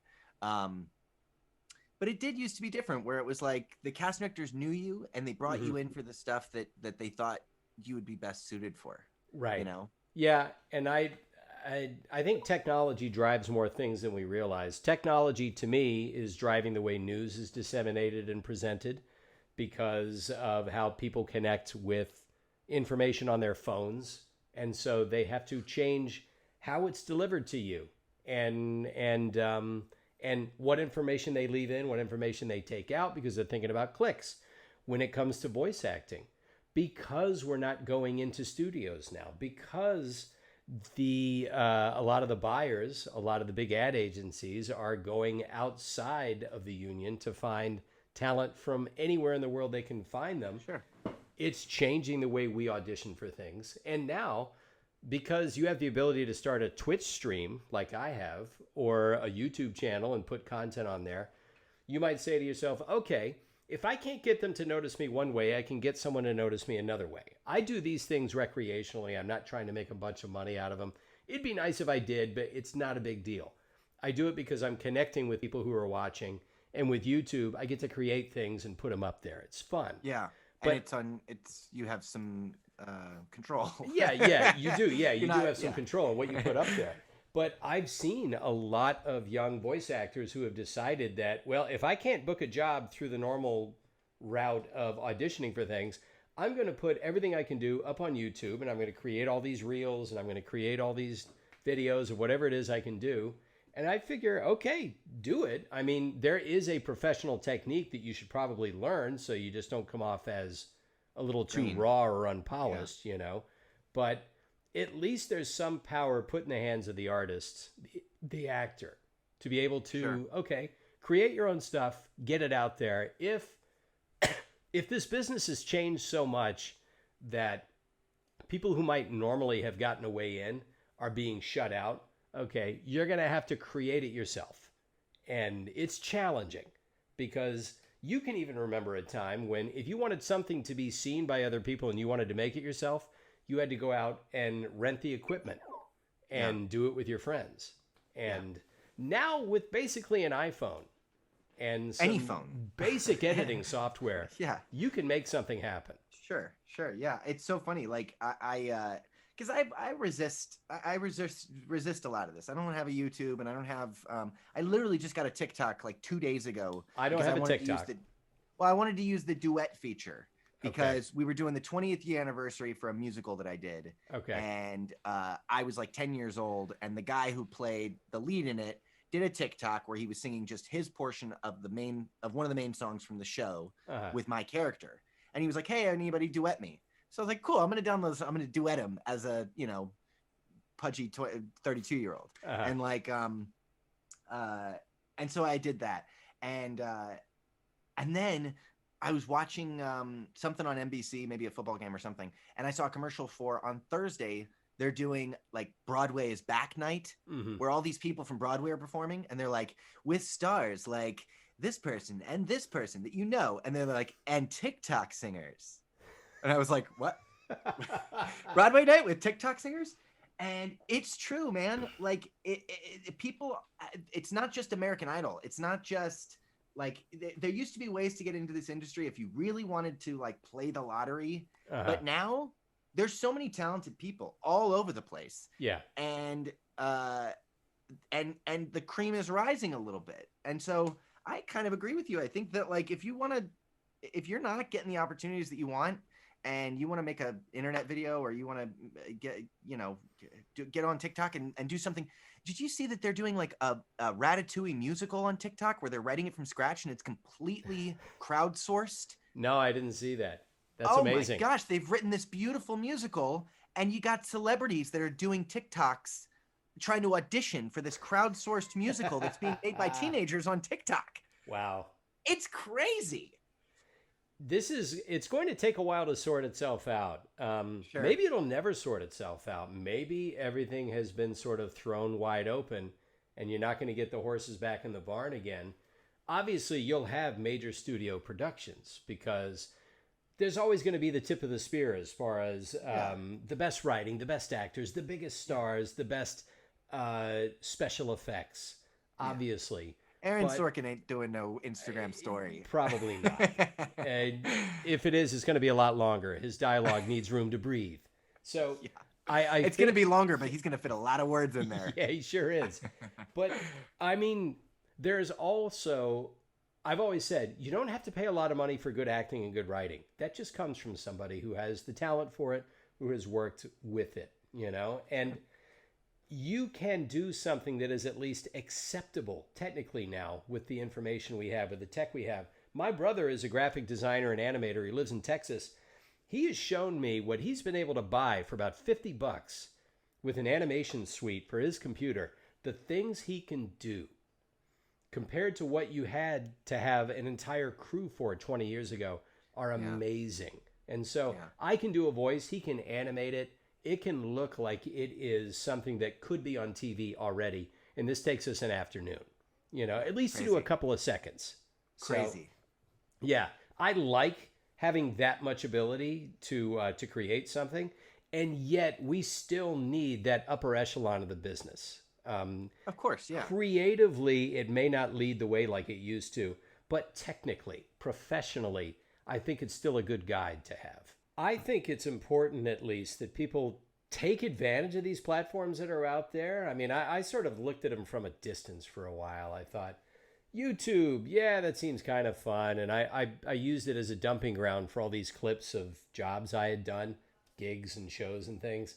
And hardly anyone paid any attention to it. But once I started streaming clips of me playing a game that I did a voice in, started to pick up steam a little bit. I started to see, oh, yeah, there are a lot of other things you can do with this. And the fact that someone can create a channel and make it about anything they want, if they get enough people watching, they can monetize it, and boom, they've got a career. No agent, no nothing. I mean, they'll end up getting an agent because the agent will get them sponsorships, and it's this business curve that they've got to learn to go along with the creative side. That very important. A lot of people don't pay attention to that. Yeah, I have a buddy that has been making money via social media for a while, but was also a kid actor and continues to be a very successful actor. But this is like his side gig. Like, he also makes money doing social media. And like, I mean, cheers to him. I couldn't do it, but like, it takes a lot out of me anytime I try anything on social media. But I think if it's something that, if it's for creative expression Yeah. Why not? Why? Yeah. Why? Like, yeah, take money if it comes. Like, if it's a creative, if it actually comes from a place of like not just, okay, I'm going to post, this amount every single day. And it's not actually about the quality. It's just the quantity, Yeah. um, I think that it is actually a beautiful thing. And it also, if that opens doors in your preferred industry, then awesome. You Yeah. know? I tried to stick to a schedule of creating content. I got excited about it and I thought, oh, okay, well, here's what I'm going to do. I'm going to stream this many days a week, and then I'm going to turn that into this many videos. And after a few months of trying to keep that up, I thought, nah, I'm done. This is taking all the piss out of me. This is a job now, and I don't want it to be a job. And Sure. so Yeah. now I stream 2 days a week, just enough to keep sort of my sort of affiliate status so that you can And so monetize a little what are you bit. doing on your streams? You're playing video games? Mainly, I'm playing a game and I'm commenting on it. I'm connecting with fans of the game on my chat. That's so cool. Yeah, it's fun. It's fun. It's a fun game to play, and then I'll try another game on a different day of the week. And I will take some of that, and I was making a lot of videos for YouTube out of that content, but I'd have to do the editing. And people tell me, well, hire an editor. It's like, I have a certain comedy sensibility that I think the editor needs to have. And the amount of time I'd have to work with that editor to get the cut I want, I could just do it myself. Sure. But after a while, again, I'm married, I have kids, I have a voiceover career. I want to be a dad. I want to be a husband. You could have you could be Yeah. you could have $50 million in the bank, and you're still gonna be like, what, I'm gonna pay this editor when I could be buying something for my kid? Like, this is coming directly out of the kid's college fund. I know it doesn't need to, but it will. Yeah, I just think I want to enjoy this. I'm not going to enjoy it if it becomes, if it starts to feel like I'm just clocking in and clocking out because these viewers expect a certain amount of content and I have to give it to them. And I thought, nah, that's not going to work for me. So what I've done is I've decided, you know what I'm going to concentrate on? I'm going to concentrate on having these chats like I have because these are fun, easy to edit. You clip out one or two things for tech reasons or whatever. And then boom, up it goes once a week. And then good. And then maybe once a month, I put out a video based on some content from my stream. But I was doing like 2 days a week. I was putting up content. I thought, no, I'm not one of those young guys with a lot of free time. Sure. To be able to do this, it becomes a job. And I understand. Well, it will you're exhaust also not always, you're not always in the right mental attitude to sit down and play a video game, and you don't want to have to, you want to do it on your time, you know? Yeah. I will say I'm so glad that you decided to do these conversations because I don't think you and I have ever, we definitely have never had a 2-hour conversation. Right. But we've, I've known you now for a very long time, and you've always given me a lot of great stuff. Like every so often at CESD, we'd see each other in passing and I'd bring something up to you and you'd give me such great advice, or you would say something that had nothing to do with anything else. And I'd be like, oh, I'm going to take that. I'm going to take that. And I'm going to do something with it. These are things that they're important because I am not a young actor in some senses of the word, but it's just a very welcoming, it's a very warm thing where I never experienced that with On Camera. Like the community of actors that really do want the best for their peers, and they respect. I can't tell you how many people I have heard say like, "Oh, I auditioned for that," but that's what should have, that's who they should have cast. That's obviously the role. Yeah.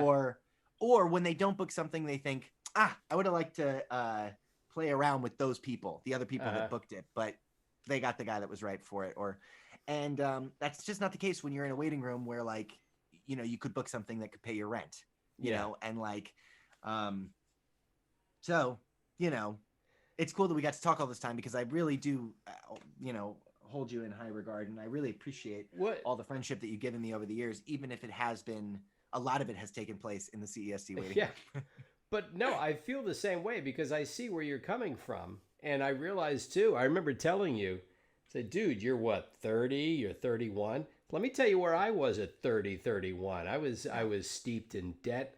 And it wasn't even a lot of debt, but I was making so little money that I felt like, I don't think I'm ever going to pay this off. Yeah. At the rate I'm going, I'm mainly just paying the interest. And Yep. Nothing else seems to be happening. I don't know what's going on. And then a couple of years later, things had turned around because I just kept my nose to the grindstone. And so anytime I see somebody who is where I was, and you're doing much better than where I was at 30, 31, if I see that they're wavering or that they're at a crossroads and they have this decision, I'll try to put it in context and say, hey, you might not have considered this, but I'm this age and I'm having an absolute career peak, and it's lasted for a long time, and I never could have seen that coming. But that's what this business can offer you, especially in voice acting, where they don't care that much about your age. They care about how you sound. Yeah. And there is so much work out there, despite the fact that it's incredibly competitive now. There's still a lot of work out there. And there always will be, kind of. Yeah, there will be. And your ego never feels like it's attached to it in the same way it does with on camera. I don't know why. No. It just isn't. They're not judging you the same way. I think it's the surplus of work. And also, I think it's that when you make a very strong choice about for something, if it's an out there role, there's a greater chance that you're way off than. But also, we deal with, just like on camera, but maybe to a greater degree, because it's like, they have a call out for somebody, then they send out the auditions, and then that person takes it. Mm-hmm. You could be so right for something. You could give a great audition, but Tobey Maguire said he'd do it. Right. There's so many reasons why you might not book this thing. Uh-huh. And that is also true with on camera. It's just those reasons feel a little bit more personal. Like, on camera, it's like, we didn't like your face, dude. Like, get your teeth fixed and then come back in, Well, or you reminded me of my first boyfriend. And Well, plus there's a way that I've often said this. When you're in, I've said this to my on-camera friends who just aren't working. I've said, look, I'm in voice acting. I'm 1 or 2 auditions away from a good year, Yeah. You're 1 or 2 auditions away from a career. Yeah. If in on camera you hit it out of the park in front of the right people about 2 or 3 times in a row, you're on a show or you're in a movie. And if that's the right show or movie, you're basically the next 5 to 10 years of your life are going to be radically different. And I don't mean you're going to make more money. I mean, anywhere you go, they're going to put you in the nicest seat.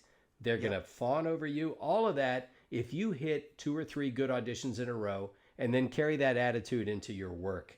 And maybe it's knowing that makes a lot of people get into their heads a little bit too much. Like, I want this too bad. I know what this could mean. But then, like, I know it was true in my on-camera career, and I know it's true for some of my buddies, where, like, you have a good year, man. You have a good, you put a couple of good spots together, like you book, a recurring role in a big series, or you book a movie, you're a series regular on a show that gets canceled, and then nothing for 2 years. You know what I mean? Like, and you have to survive on the money that you made that first time. Yeah. And like, whereas with us, I never feel like I got that one job that is that took everything. I've done some cool shit that I definitely put way too much of a, myself into and hold it in high regard in my career. Yeah. But what I mean is, like, it takes so many jobs to get me to having a good year. Yeah. And I rely on it being a plethora of jobs in a plethora of different facets. Right. Like, and so, whereas with on camera, you kind of have to book those 3 jobs out of the 12 that you're going to get on the year. Yeah, it's a lot of pressure. Yeah, it is. You're like a field goal kicker and the game is on the line. It's like, I've been sitting on my ass most of the game, and now you've been waiting in this waiting room for an hour listening to all the other guys audition. Yeah, Whereas exactly. Cam got 15 auditions done during that time from his bedroom. Yeah, exactly. There, for the most part in voice acting, if you book that one campaign, okay, that might take care of you for the year. At least you'll make your P&H. If you book the animated series, that might take care of the next, a few months. Even an animated series, if it's very successful, most of the time is not going to take care of your whole year. They don't do enough episodes. If it's prime time, and a lot of times maybe. Now, if it's streaming, you don't even Yeah, you're not going to see much It's one and residuals done. from it. Yeah, exactly. In my case, I managed to get the one example of an on-camera or of a voice acting job where it was one audition and it changed the entire trajectory of The I mean, greatest show of all time. You know how, you know that I'm a huge Simpsons fan. I have yeah. Simpsons chess set on my wall, and like everything I own is Simpsons. It's crazy. I've seen every episode multiple times. It is like such a big part of my sense of humor, and it's like yeah. how I learned things growing up. I definitely shouldn't have been learning this from The Simpsons, but But I you learned did. so many things. And I mean, I remember sitting up, you know, it was on at 7:30 and it was on at 11 p.m. on Fox 5 in New York. And I watched both showings because we didn't have TiVo, right? And like I'd missed the first few seasons because I was a baby. Right. And like, but yeah, I mean, I have seen every episode multiple times. And I have more of a relationship with the animals on that show than I do with any of my extended family. Like anybody outside of my brothers and sisters and parents, like I know Mo Sislak. Yeah. And it's well, now you're talking to Marv Sislak. Yeah. But and hey, like that is also nuts. Like I watch the show now and I point out your voice, and I feel like I've texted you or Facebooked you or something. You might Sometimes have. I'll Instagram or something where like I'll hear your voice of like an actual character on the show, and I'm like, that's Edgley. No, it's great. I've said this and I'll always say it. It's the greatest job I'll ever get. Just being in the same ether as them, just sort of floating But it's around that on gratitude. the same. Like, yeah. I don't feel like you're being false, and so like no, and so it's the gratitude of understanding your position. Oh and yeah. like really saying like I'm gonna live in the moment and be grateful now and say this is the greatest job I might ever have. Oh, I already know. Not necessarily like just financially or fulfillment wise or whatever, but there's never going to be another Simpsons. It's so implausible that any show would run this long and be this beloved and have taken place when it did and stretch such boundaries and had the talent that was on. Yeah. I mean, look at the writers what the writers have gone on to do. Oh yeah. You know, some of the biggest directors in Hollywood, Conan O'Brien, Brad Bird. Like, I mean, come on, Matt Selman and like, you know, there's never going to be another show like this. And so the fact that you are aware of that and the gratitude that you have when going in to do a show with such like with so much with what comes along with that show, it's very cool because you know you kind of have to be right place, right time for some of this stuff. Like you have all of this talent and you've worked so hard. And the only way that was going to happen with Simpsons is when both those things met, when you showed up there and you did your job and they were like, yes, we want ChrisEdgerly. And I mean, the idea that you're aware of that, what you're doing and what it means to people is very cool because you could just be like, yep, I'm on The Simpsons, you know? Well, you know, you could do that, but then, you know, people start asking probing questions and then it comes out, oh yeah, well, I do a lot of random characters. You know, oh, are you so-and-so? It's like, no, that's Hank. Are you so-and-so? No, that's Harry. That's Dan. That's Julie. And then when they finally get to you, you realize, yeah, you know, I should be humble about this because it's, you know, I'm not carrying the show. I get to be a part of it. I get to be this little cog in the machine. Yeah. And it's people have asked me, what's it like to be on the show? It's like, it's exactly as cool as you think it would be because you get to work with these people and you get to see the sausage being made. It's the most entertaining sausage you could see being made. And then and then Matt Selman will live tweet an episode when it comes out. And he'll tell the audience certain little things about how they produced it and how they came up with this joke and that joke. And I've told my wife, I said, one day, maybe just before the apocalypse, the show might end. She said, oh, but you'll get other work. I said, well, yeah, I know, but there will never be. She said, oh, well, there'll be other shows. It's like, you must understand this, baby. There will never be another show like this, not creatively, not as far as reach, audience, any of that, or even financially. It's not going to happen. Look at the success of the movie. Yeah. Like, what other show had like just a movie come out, and like, I mean, I just, And that's only halfway blows my through its mind. run.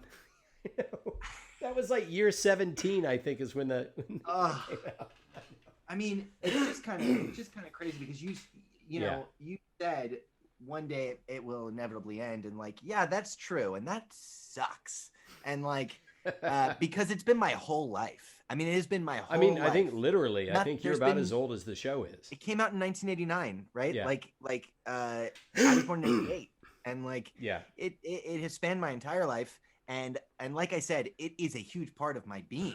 Yeah. And I literally, I remember my one of my best friends, Josh, put me on a limit of how many Simpsons references I could make a day, because I was making too many a day.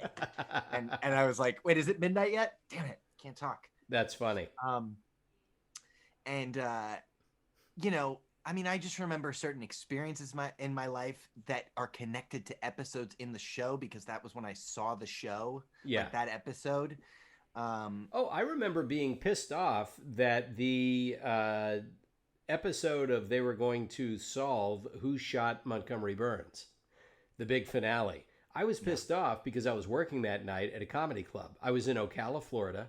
I remember where my hotel room was, and I remember thinking I should have brought my VCR, because it was 1990 whatever, and I could not record it on TiVo because it didn't exist. And I thought, I'm going to miss who shot Montgomery Burns because I have to go down and do this damn show, and I didn't want to do the show. I wanted to watch the episode, and I didn't get a chance to, and I was pissed about that. Yeah, because it was an event, man. It was like, I mean that doesn't really exist anymore, because we watch our shows. No, on our nobody own time, misses or anything. they all come out at one point. You know, they all come out. You binge watch the whole show in one sitting. But like, you know, the finale of Seinfeld, or I mean, we used to have like full on events, where everybody watched it and everybody saw it, and so you could talk about it the next day. Right. I mean, I remember with my friends, it was sort of like a known thing of like, I watch all of the Saturday morning cartoons late, because I was busy on Saturdays. Right. And so I had my VHS tapes, and we were kind of privileged. We had one computer in the kitchen, and we had one television with a VCR that was like in it, in the kids' bedroom. And all 6 of the kids, we shared one bedroom, and we had one TV. And I would commandeer it on Saturday mornings, because I wanted to watch it on ABC and on WB. And so then I would get home, and I would watch those in like the middle of the night.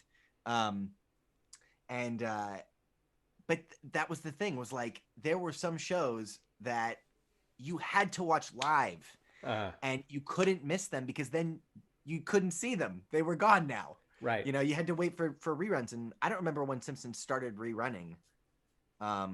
It was probably, I guess, maybe around 94, once they hit 94? like season 5 or something like that. Yeah. That's probably, And Who Shot Mr. Burns was season 9 or 8? I can't remember. I just remember that I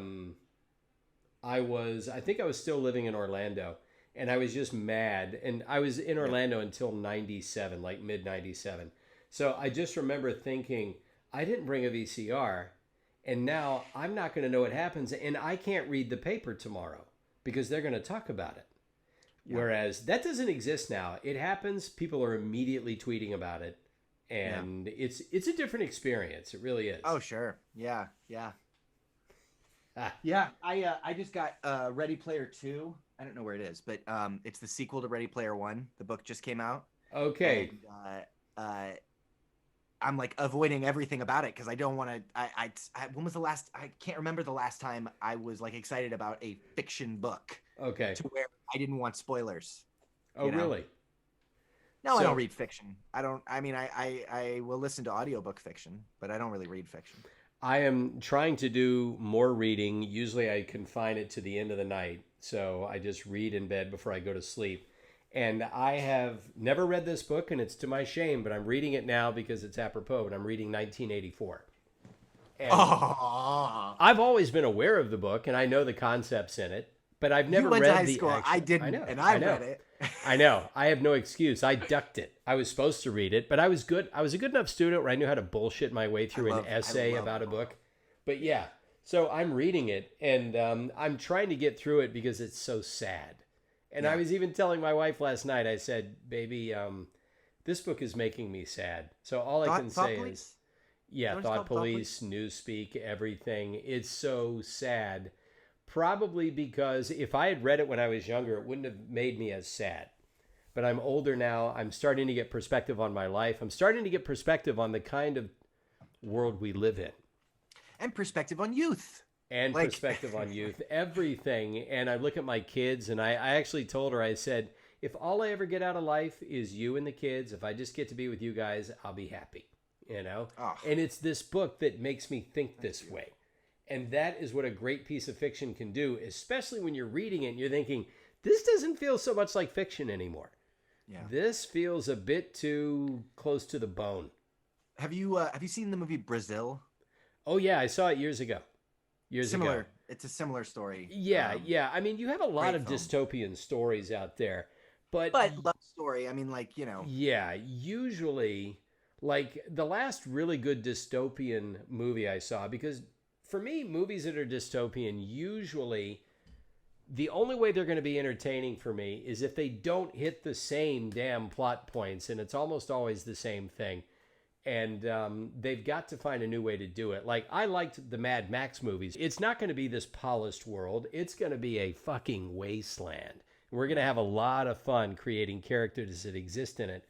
But if you're seeing a movie that tells you the same thing over and over again, they're controlling every aspect of your life, the energy of those characters kind of just becomes your energy, and you're just thinking, I don't care about anything either. You know? And yeah, I mean, like, there's the difference between suspending your disbelief and like putting yourself as the character. it can really wear you down. I don't know if you've ever listened to the audiobooks of the Harry Potter series, but there's two different ones. There's ones with Jim Dale and there's ones with Stephen Fry. And the Stephen Fry ones, I love them. I listen to them for like creative inspiration, and I listen to them when I fall asleep sometimes. And I skip the fifth one because it's such a depressing book, and I'm like, I mean, if I'm listening to this, I'm Harry in this situation, and I don't want to feel this way. It can be tough. It can be tough. And it's funny because I got to, well, virtually, it was all through Zoom, but Stephen Fry did a Simpsons. And so recently, right? Or yeah. They wrote about it. I don't know if it'll be, I don't know when it's going to finally air. These things take a long time, but he's I mean, he's a guy where you're busy, you manage to get like one or two lines of chat in with him before you work, and you think, I just had a mini conversation with Stephen Fry, and you start thinking of every single thing he's done or been a part of. Yeah. And you think, oh my God, this is amazing to me. And, well, it's so funny because like I've done audiobooks. I'm in this industry, and the idea that he sat down and read all 7 Harry Potters and did all the voices, and they all sound different, and they're all amazing, and he's so connected to the story. Really, really good. It blows my mind, and it's one of those things. There's another one. There was a Lord of the Rings radio play that the BBC did back in like 81 or something. Okay. With John Hurt. That one is like. Yeah. Well, he was Legolas in the Ralph Bakshi Lord of the Rings. His voice. Yeah. Wait. Oh, I've seen The Hobbit. That was the cartoon? Well, Ralph Bakshi I've seen The Hobbit, did but I haven't seen the the Ralph Bakshi Lord of the Rings is nothing like the Rankin Bass Hobbit from the late 70s. Yeah, that was trippy. Like a little kid's movie. It's trippy. Yeah, the Lord of the Rings one, you should watch that. It's pretty cool. I actually have an animation cell from it. So do you really? I bought an animation cell from it, and I have it. It's stored away now. But keeping it secret and safe. Yeah, well, I had it up on my wall, but we're staging our condo because we're trying to sell it so we can get into a house. And selling during a pandemic apparently is almost impossible. Yeah, I thought it's a bit of a chore. I'll just say that. But selling a house at any time sucks. I mean, I sold my house at the end of the last one, not the pandemic, obviously, but I sold it in 2011, bought it in 2005. It was like, terrible timing. It can be tough, and we're just trying to get some more space. We need a yard, we need a little more room and all that. And we can't get into a place until we sell this one because we want to take the equity out and use it for the down payment. So we don't touch our retirement or our kids' savings or any of that stuff, you know? So yeah, in the meantime, you know, we're not threadbare. We had a lot of furniture. We just put about roughly half of it in storage. So I've got like 4 things on my wall, and they're all Simpsons related. There's a signed script from everyone in the cast, and there's a couple of animation cells. And when the show won an Emmy a couple of years ago, because I was a character in that episode, I actually got an Emmy certificate. So I didn't know those existed. So, me neither. Yeah, I have an Emmy certificate, and they framed it, and they sent it to me, and I said, all right, well, that's going up on the cool. wall. Yeah, I'm definitely going to show that thing off. Yeah, but yeah, the number of people that we get to intersect with in this business to me is amazing, and that's why I call it the Dream Factory, because I was watching this guy do this thing or that lady do that thing, and now I get to work with them or I cross paths with them, and it just sort of re-energizes you. Yeah. On the flip side of that, it does really suck when they're nothing like, you know, you're like, oh, you're so nice on television. I am very grateful. I have yet to meet somebody that I admired their work, and I met them, and they were less than what I had hoped. I've been very lucky. Maybe I haven't met enough people yet. I need to lower my expectations, it sounds like. Yeah, maybe. It depends on what you're expecting. I like anyone I meet through The Simpsons, they invariably tend to be on their best behavior because the show is kind of bigger than almost anyone who's ever been on it. Some people stand out as being even more amazing than I expected, like Bryan Cranston, Paul Rudd, nicest people in the world. Yeah. Incredibly funny and gifted. And yeah, extremely talented. I mean, like Cranston is vocally talented. Like his LBJ and his, I mean, he really becomes character. So it doesn't surprise me at all that he was able to go there. Yeah, exactly. And I did an episode of Malcolm in the Middle when I was a kid, and he as a guest star, he gave us all the guest stars, and I'm sure he did this every episode. I can't imagine it was just for this episode. I got a little goodie bag from Bryan Cranston with a Malcolm in the Middle hat and all kinds of stuff in there. Oh, that's just awesome. Like hey, welcome to the cast, and you know, I mean, guest star. This wasn't like a recurring role. Right. That's so amazing. Sweet. Yeah.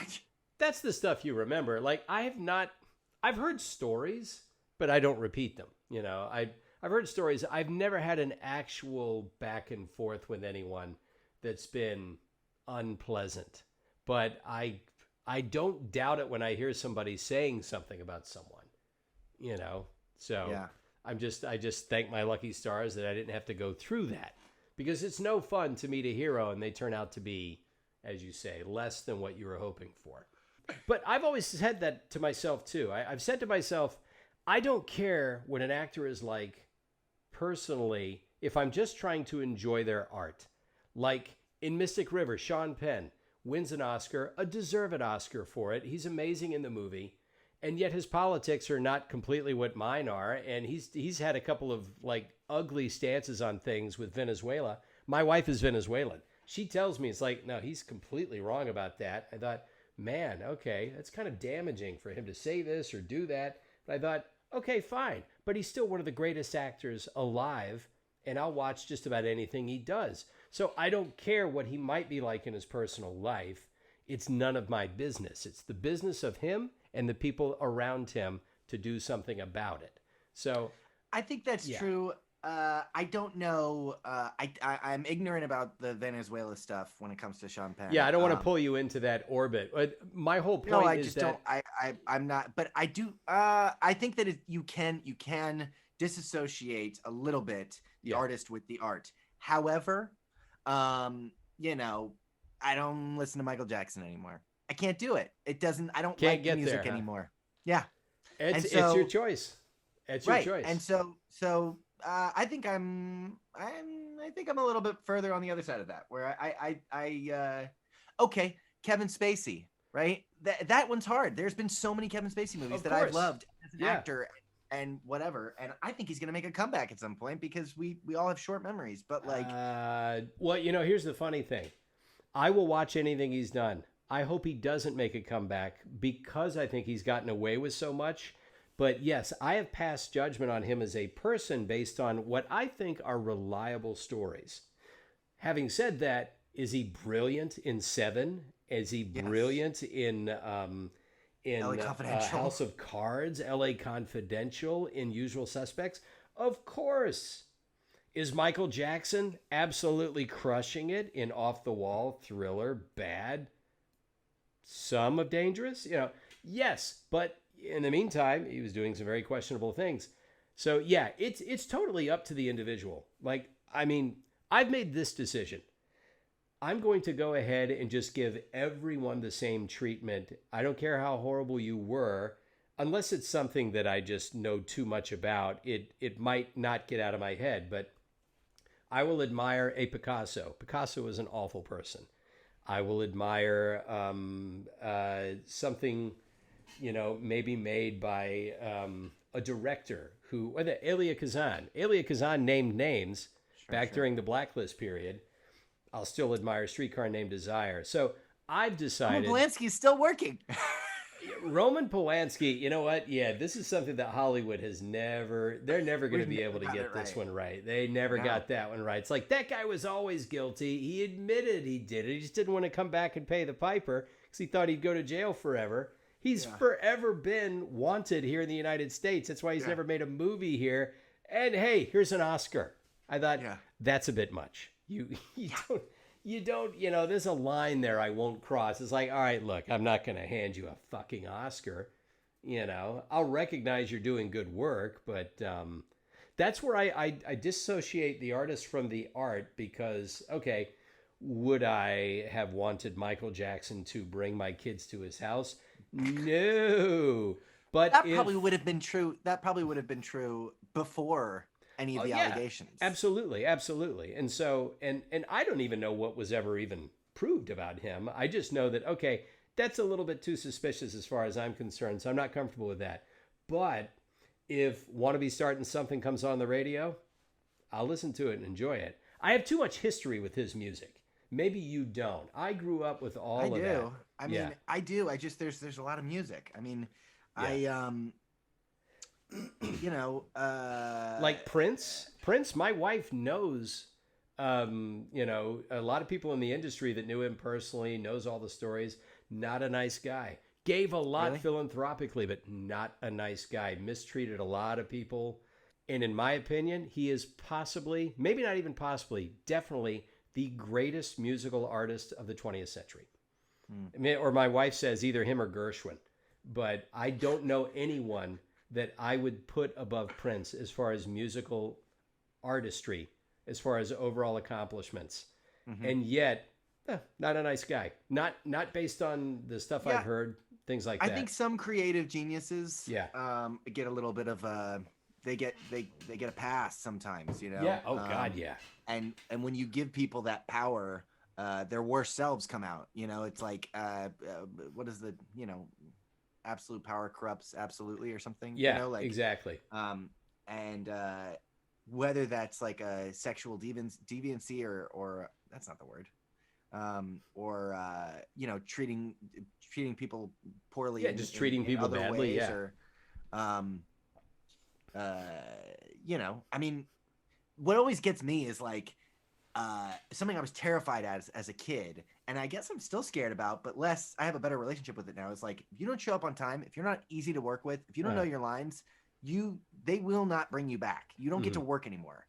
But you do see it sometimes. You do see like people show up an hour late, and it's like, oh, and then they're there the next week. Yeah. And I think that when you when people don't meet resistance from that, they learn it's okay.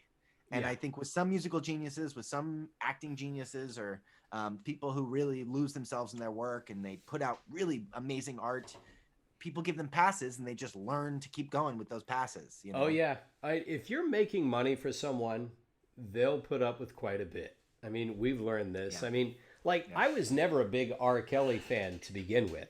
So I don't listen to R. Kelly. He's a genius. Yeah. I don't listen to R. Kelly, not because... I don't either. Yeah, I don't listen to R. Kelly, but it's not because I think, oh, well, he's a horrible person.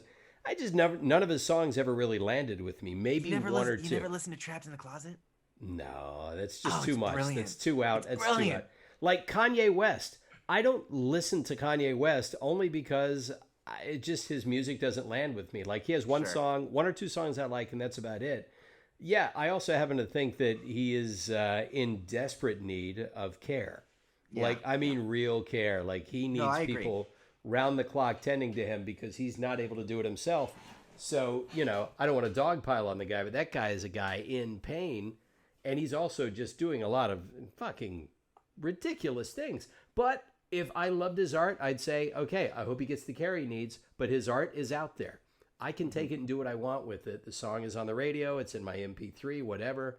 So, you know, I've just made the decision that for me, it'll be about the art. A person would have to go pretty far out there for me to just write them off and refuse.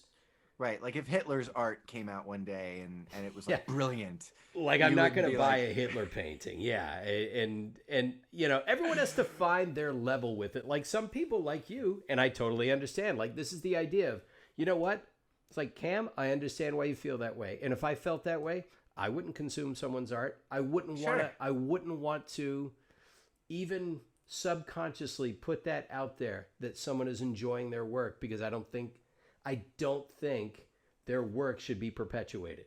You know, you see it with sports players all the time. Like, Oh, yeah. they'll get away with stuff in high school and college because they're Mhm. on that team, and then they go and they actually get a real job where like they're now being paid by the NFL, and the rules are different because you're now being paid. You're Yeah. not just a hometown hero, and they can't stay in the league because they just got away with so much that they learned that if you're going to be a football player, you get to get away with stuff. You know. Yeah.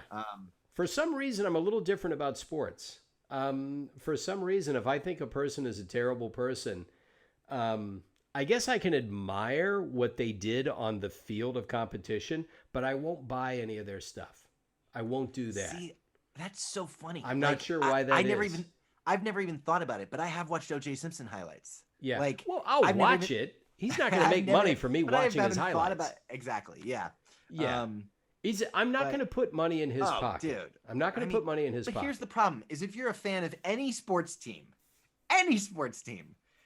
like those are run.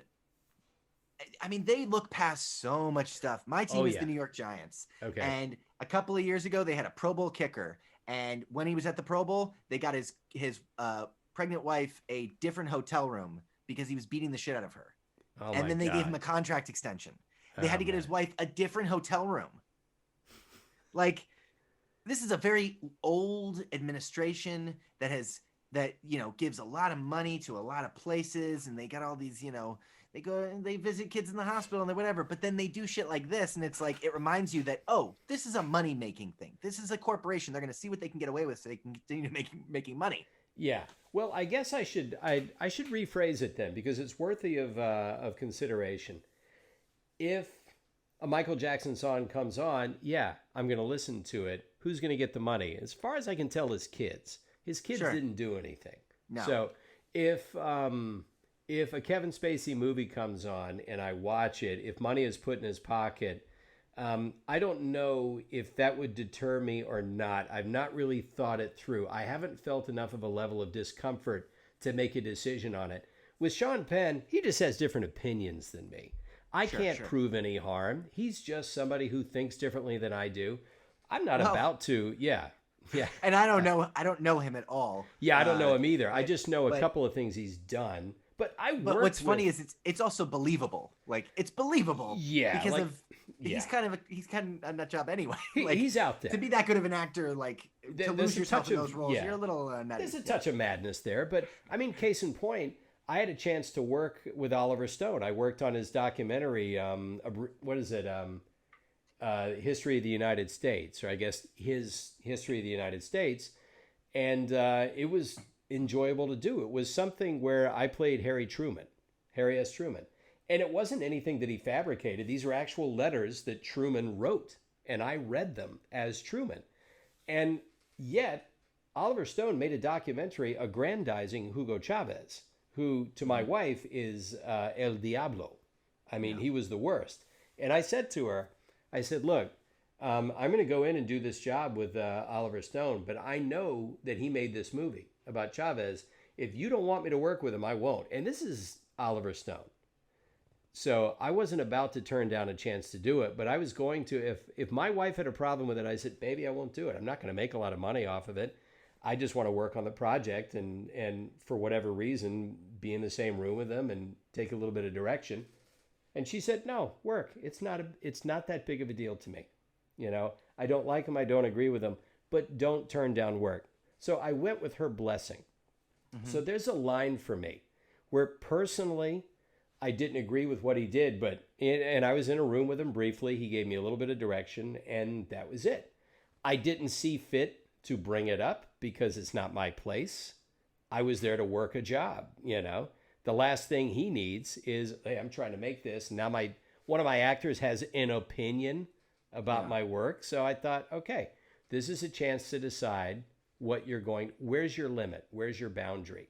I thought, for me, it's not going to bother me, but if it bothers my wife, I won't do it, you know? So yeah, there's a standard for me, but it's a bit mercurial. It really is case by case. Yeah, I think that's true with me too. I mean, I thankfully, okay, so I'm a huge Stevie Wonder fan. Right. I don't know what it would take because it's like 50 out of my top 500, top 100 songs. He's pretty amazing. Are Stevie. I've seen him, 24 times in concert less. Like, if we're talking about maybe the second greatest musical artist of the 20th century, I got to say Stevie Wonder. Well, yeah, luckily, there's just no one musically that I identify with more than his music, and I just I'm so close with it that I don't know what it would take at this point. And so I get that, Yeah. I don't know what it would take either for me. Luckily, I don't think anything's ever going to come out about Stevie. I just don't think you would have heard it by now. Although the Cosby stuff pushed a lot of people. I mean, I grew up with Cosby. I always thought he was pretty funny. But I have to admit, it's not that I would refuse to watch it now. I would just watch it differently. I would sit here and think, these jokes don't mean the same thing. Because while you were making that joke, I know what else you were doing. Mm-hmm. So I don't think I could enjoy his art. I could see that for its time, it was something different and very well done, but I could not enjoy it. And that's the curse of knowing someone perhaps much better than they wanted you to know them. But hey, if you're going to be an artist and put it out there, the audience gets to judge you on whatever merit they decide. So, yeah.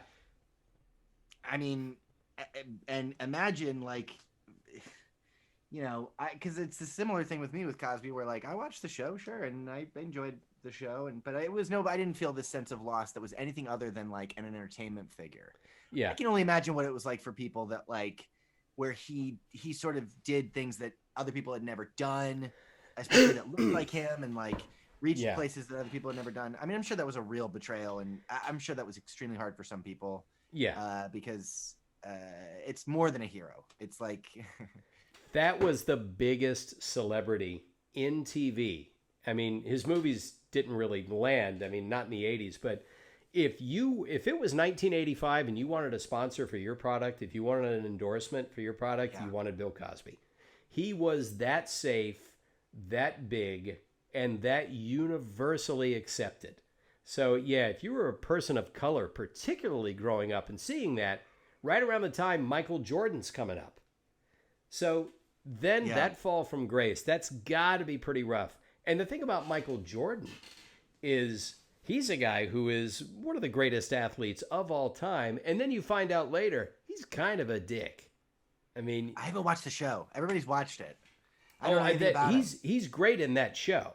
He's great in that show. I mean, the white tea guy. Yeah, he's being himself. But you find out later from a lot of people that play with him, it's the guy is way too competitive. He was just a lot of people. I mean, sports writers were writing about how this is not a nice guy.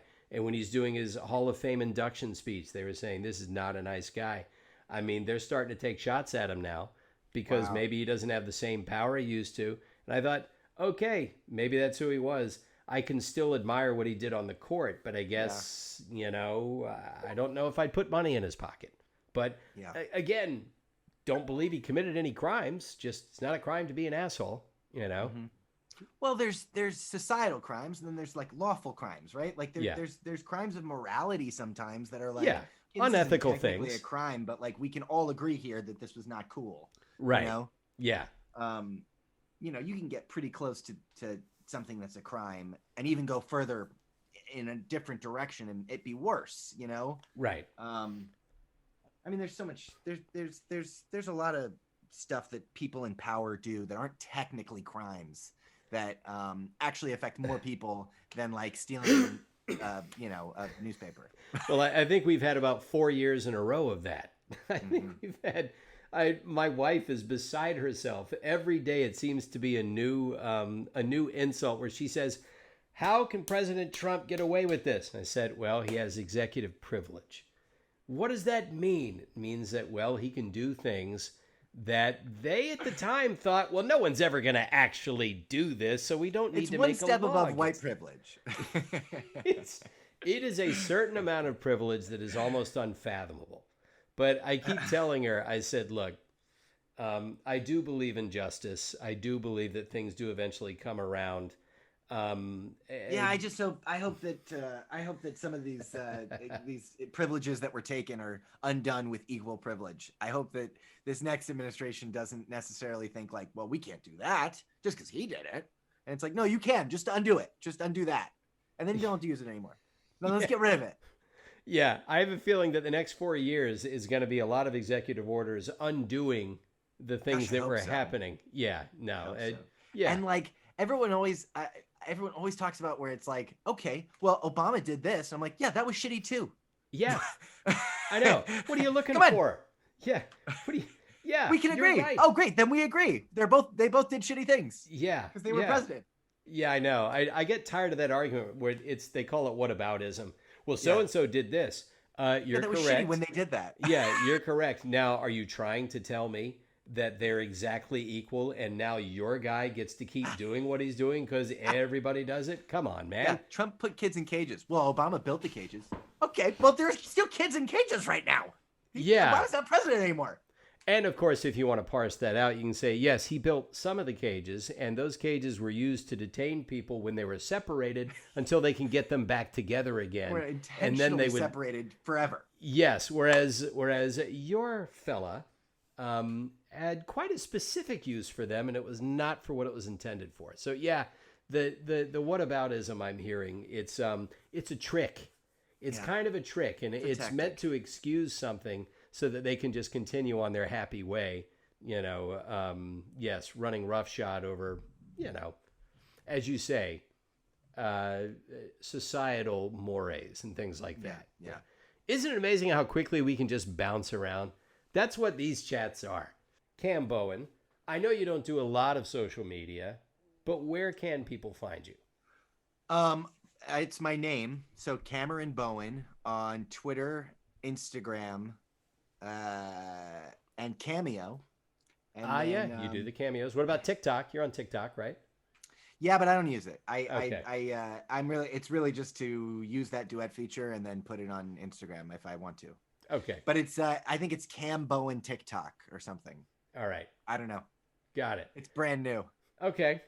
In the meantime, I look forward to when this pandemic lifts and we can go back to having in-person conversations, even if they're in passing. Yeah, me too. It's always more fun that way. But until then, I hope you have a great holiday and you stay safe. Thank and you. we end up working on something soon. Heck yes.